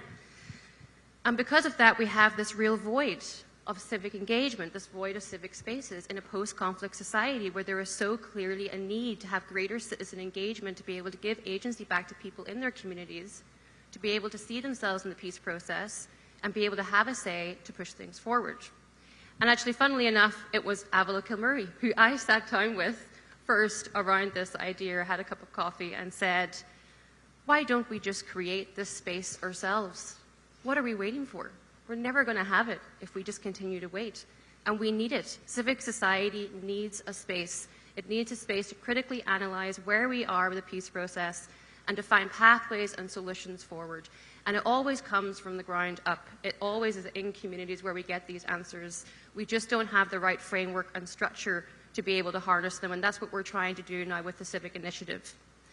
And in the space of a couple of weeks after we had that initial conversation, organisation after organisation committed themselves to this process because there is such an appetite and desire to try and get together and create a strong civic voice that can actually say, this is our peace process and we want to move things forward. What we're doing now is we're trying to make this almost like a national dialogue, more expansive than the original concept, that's more inclusive, more ambitious in its reach. We're trying to move it into community-based conversations, meeting with people in their communities to get them to engage on the process. And what we're examining specifically is rights, safeguards, and equality of opportunity under the Good Friday Agreement, the Declaration of Support. We're asking people, what are the barriers in your life, and what do you think actually might need to change for it to get better? And I believe that that is going to be really critical because, as you say, Avila, about the referendum, I too believe actually we really need to remember the people that voted for peace, that people took that enormous leap in 1998, and they are integral to moving this space forward, and we need to get them re-engaged. Thank you. So,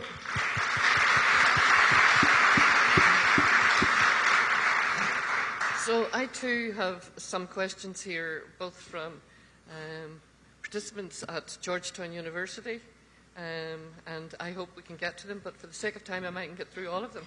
But there is one that I'm constantly asked, and I'm sure you are too, that about the applicability of the Northern Ireland peace process. What lessons can be learned? I often say what mistakes can be learned, as well as the lessons from our peace agreement, which could be put into practice. And one of the places that is on this card is Ukraine, which is close.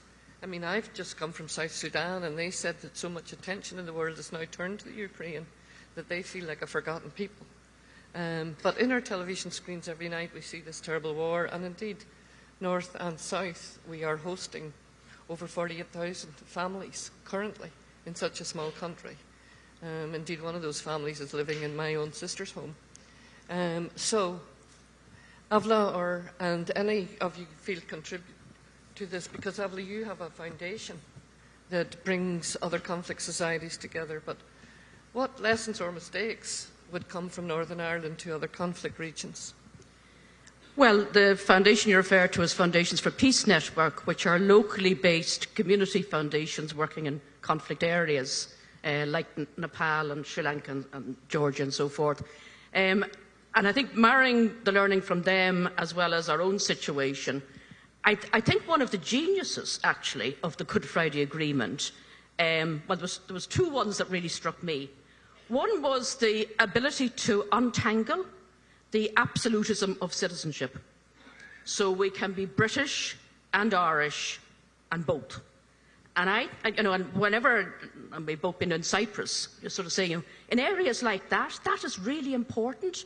It's not an absolutism that you're just Irish or you're just British or whatever, that you can actually draw the sort of commonalities, and the best points, hopefully, of different aspects of citizenship.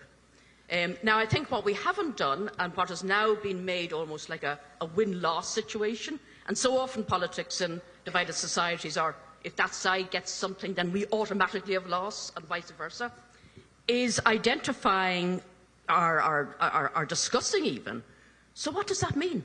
So what does that mean if we have constitutional change?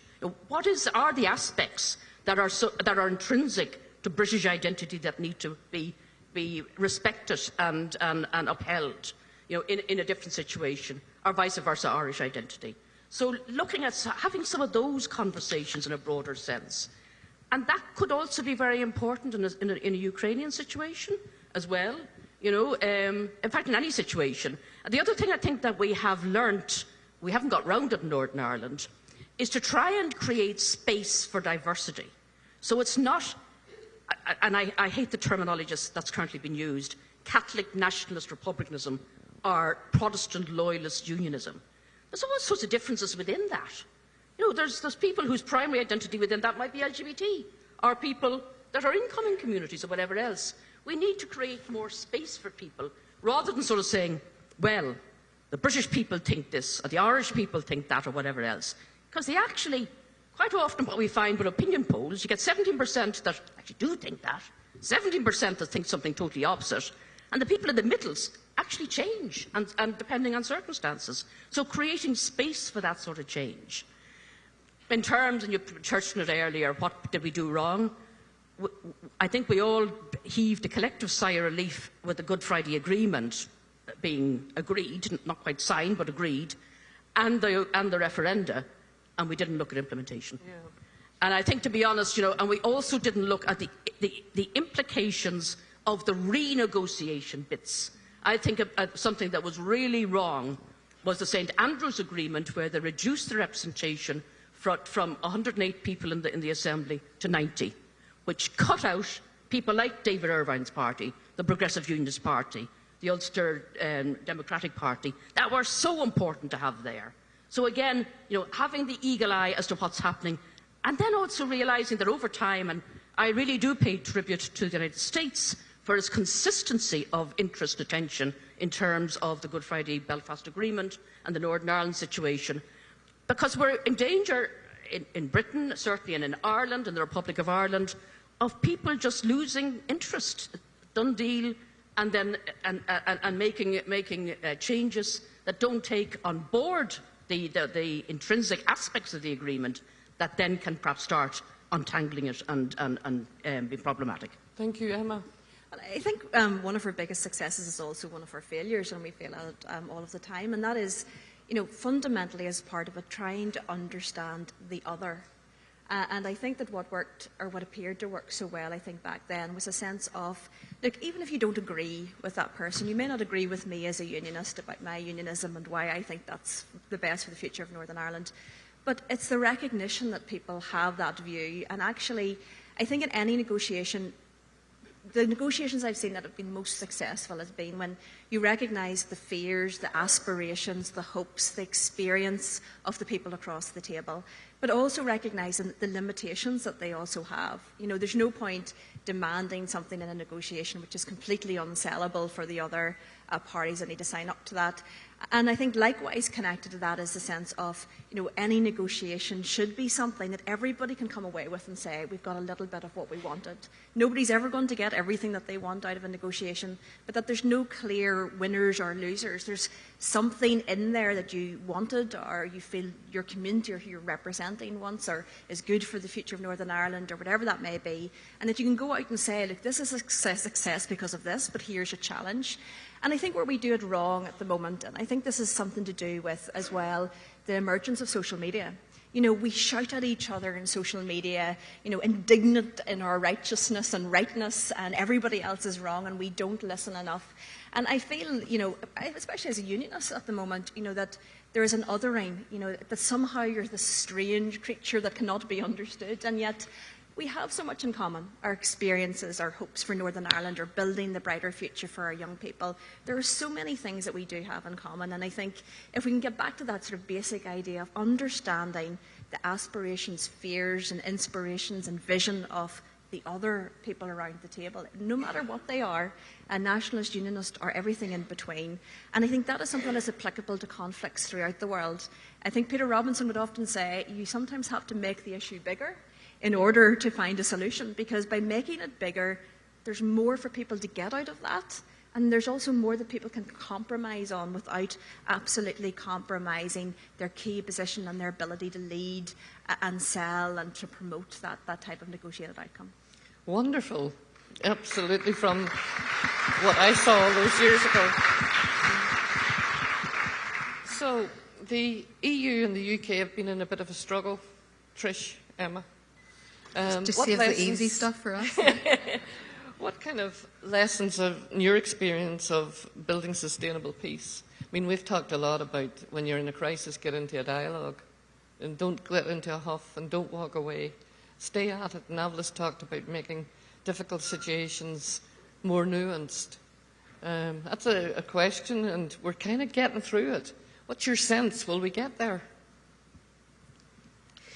Yes, I think we will eventually. I don't think it will be before I step down. I think it will be not too soon after, and I think it's inevitable because if we know anything about Northern Ireland, it has to be governed locally, and it has to be governed in the spirit of cohesion and togetherness.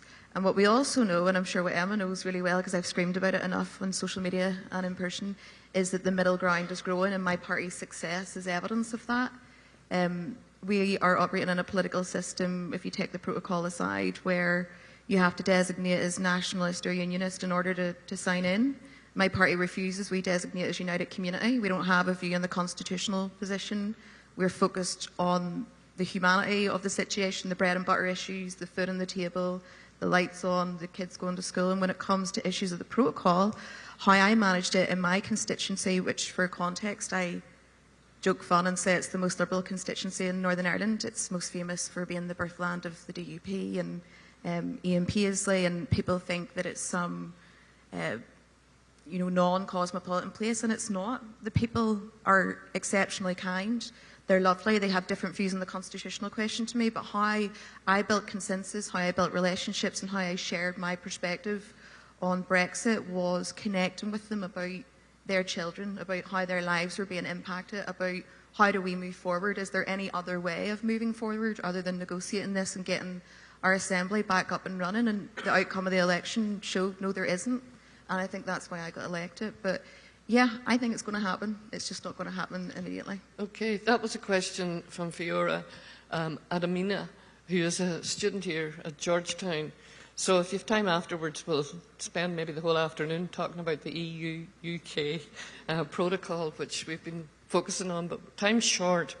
Emma, last words. You're a very young woman. You were 9 years of age when the agreement was signed. Have you taken heart from what you've seen in terms of the role of women, women crossing the interfaces, the cross-community work that has been going on? And would you get frustrated? That's a question from Tyler Heffron, who's a teaching assistant here at Georgetown University.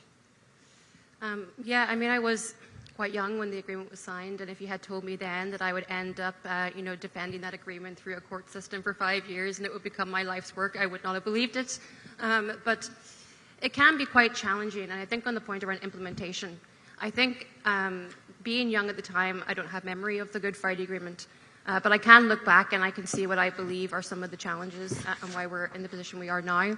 And it comes down to that lack of an implementation strategy.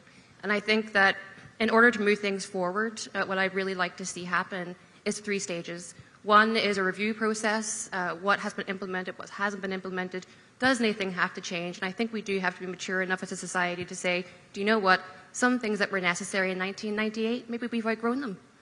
And I think as a second stage then, you also have to set up an implementation committee, and that should have US representatives, British representatives, Irish representatives, and as a third stage we need an external monitor. We know from other peace agreements that it is implementation where they falter, and this one is the exact same. So I think we really need to push that forward with that strategy. And just one final point about identity, if I can, because Avila was mentioning it, this practice of describing people in Northern Ireland as unionist or nationalist, our identities are far more nuanced and complicated and complex than that. I mean, there will be those who will call me a nationalist because I take a position on the constitutional question, but I'm a feminist, an internationalist, a social democrat, and I think that these labels actually really kind of segregate us as a society. And a lot of people within my generation, we buck against that because our identities are much more than one thing. Thank you. And the person...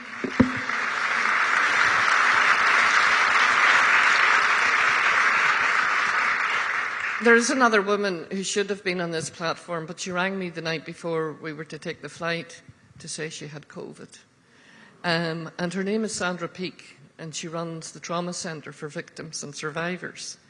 And she asked me just to say a few words about what we're doing now in terms of the legacy of the past.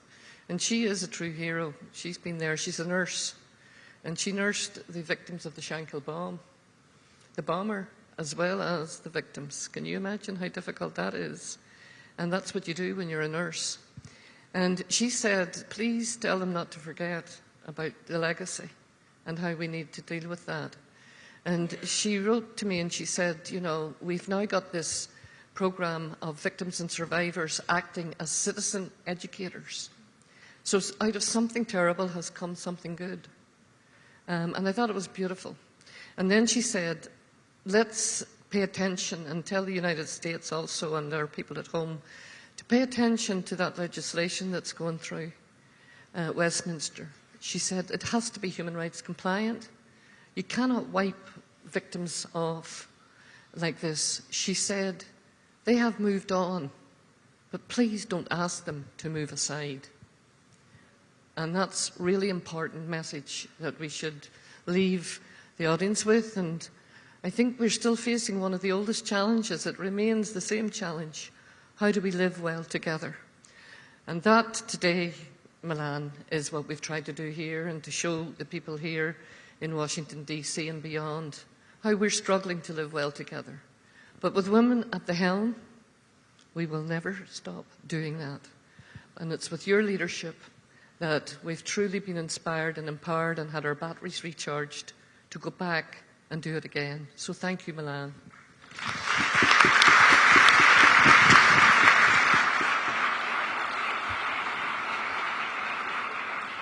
Well, thank you to this remarkable panel, and I feel the word bridging again, the bridging of generations here, looking at the challenges of today and also charting the future. I don't know of many people who could come up to this stage right now after everything we've heard, hearing from so many really extraordinary individuals. But I think you know who that person is.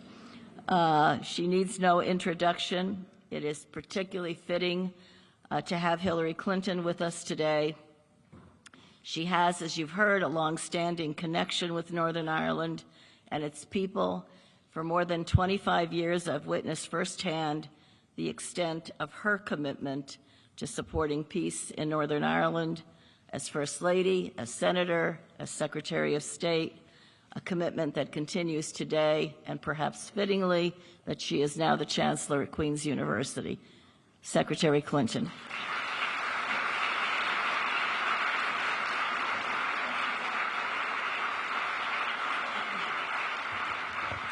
Thank you. I am so deeply moved and grateful that we could all experience this program today. I start with great thanks to Georgetown President DeGioia, to the Institute for Women, Peace and Security, which has been truly transformational, founded and led by Ambassador Milan Revere. Much of what we heard this morning from the speakers and the panelists reflects the work of the Institute, how important it is to include the voices of all, but in particular to make an extra effort to include the voices of women. I want to make just a few short points about maybe takeaways that I certainly will be thinking about after today's. First, we heard the word relationship over and over again. And I can only emphasize how important it is to seek out and build relationships, particularly with people who may not at first blush agree with you, but whose experience, whose voices, whose interests, whose fears and aspirations deserve to be heard. We have a lot of work to do in that area. Sometimes relationships are formed naturally. I saw that firsthand all those years ago in Belfast when I began meeting with and listening to women who wanted to see the end of the violence, wanted something better for themselves and their family, and who took great risks to build relationships with people from the other community, the other tradition. Monica reminded me that our mutual friend, Joyce McCartan, who you heard earlier, had literally had her son shot in their family home, lost a total of 13 family members. Think of the courage, commitment, and determination that it took for someone like Joyce to say, no, we have got to sit down, have that cup of tea or that glass of wine, try to find a peaceful way forward. Sometimes, though, relationships need to be organized and catalyzed. And many of the organizations that you've heard mentioned today, the Washington Ireland Internship Project, where I was so pleased to have an intern every year I was in the Senate for 8 years, or the American Ireland Fund, or the Fund for Ireland, and all of the groups, both inside Northern Ireland and outside, that were encouraged to keep looking for ways to bring people together. And as Mary Robinson pointed out in her remarks, sometimes it started by inviting people to come from different perspectives to sit together, and then reciprocating by going to them and beginning to listen and try to find a way to cooperate. I think we need that more than ever today. We don't just need it in Northern Ireland. We need it in our own country and in many places around the world. So value and nourish relationships and look for ways that organizations can be in the business of doing that. Secondly, it was important to be reminded of two things that are mutually reinforcing. One, the absence of violence does not necessarily lead to the kind of peace that you would hope for, but the absence of violence is a precondition to lead toward any kind of progress. And the violence that afflicted Northern Ireland for so many years was an impediment to people's full potential, for them following their own dreams and understanding what was possible, not just for themselves, but for their families and their society. So first and foremost, we have to continue to prevent violence. And I think as we look toward the future of what will come next in Northern Ireland, there has to be a universal commitment to that goal. Thirdly, in some ways, the negotiations for the Good Friday Agreement have to be viewed as, yes, a lesson to be learned about how to bring people together, but also a recognition of the many different attributes that individuals had to bring to that process. You know, George Mitchell is fond of saying when he was helping to head the negotiations, and I think Martha Pope is here somewhere, that he had 700 bad days and one good day. And I can remember talking with him during those 700 bad days. I don't remember the exact time frame, but it was probably a year before he could get people in the same room. And then when they were in the same room, they wouldn't talk directly to each other. George told me that he would have to be the translator even of people sitting finally on the opposite sides of the table. One would say, well, I don't agree with that, and I'm not going to talk about it right now. And there would not be a response until George said, he did not agree with that. The amount of patience that it took, not just for Senator Mitchell, but for everyone involved. Do we have that kind of patience today? information ecosystem in which we live demands so much quick response, often totally unthought. It creates so much insulting, threatening rhetoric aimed at people who are trying to do hard things. If we were to start that negotiation today, what are the lessons we could learn from what went on before, but what would we have to do differently to reach success? And finally, you know, it took a lot of courage and risk-taking to even jumpstart the process, to begin to sit and talk with people who you thought had, if not contributed to, certainly condoned violence and disruption. I remember when my husband issued the visa for Jerry Adams. Highly controversial, even within our own government. The State Department was against it. The British and the Irish governments were against it. But what was the alternative? To sit and keep talking? To keep reading about the bombings?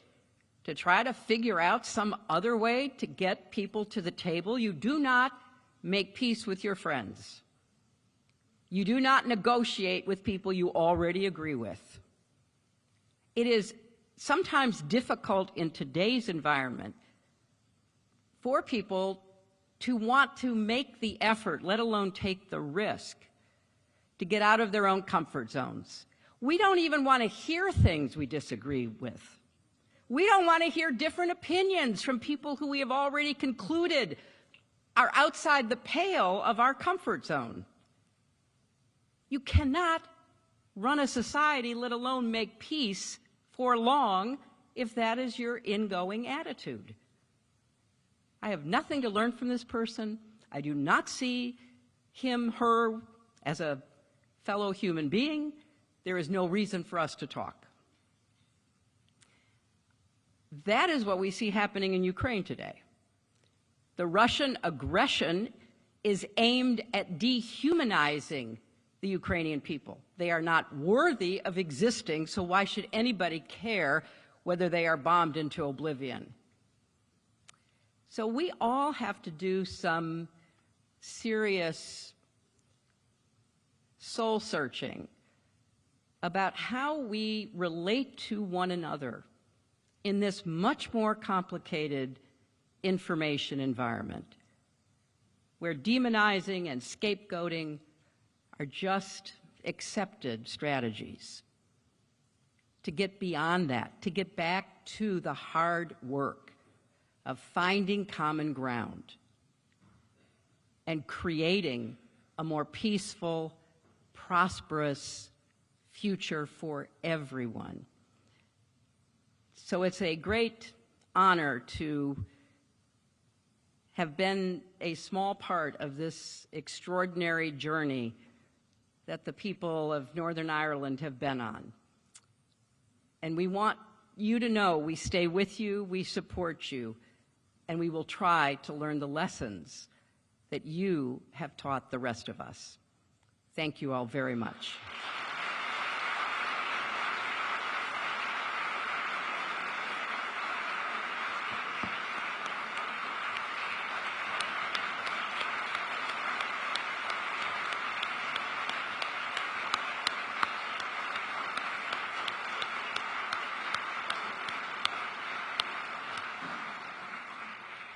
Secretary Clinton never disappoints. We have our call to action, and as she said, our journey continues. And that's true, this program has come to an end, but our journey together must continue.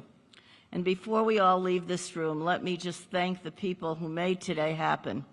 This was a very complicated program with more people on the stage than I think we've ever had speak. And we're grateful to each and every one of you. But it took a village, and let me thank our village leader, Jess Keller, Laura Kwan, Sarah Rutherford, Lexi Gobin, Colleen McMahon, Anna Lajava, Lena Torajan, our colleagues from the Protocol Office and Security, Mary Haynes, Jackson Menner. I want to thank Teresa Lohr for bringing a lot of the past forward here. And I want to thank Monica McWilliams, because she has played such an indispensable role in the history of what we discussed today, continues committed going forward, but she also had a lot to do with this program. Thank you, Monica.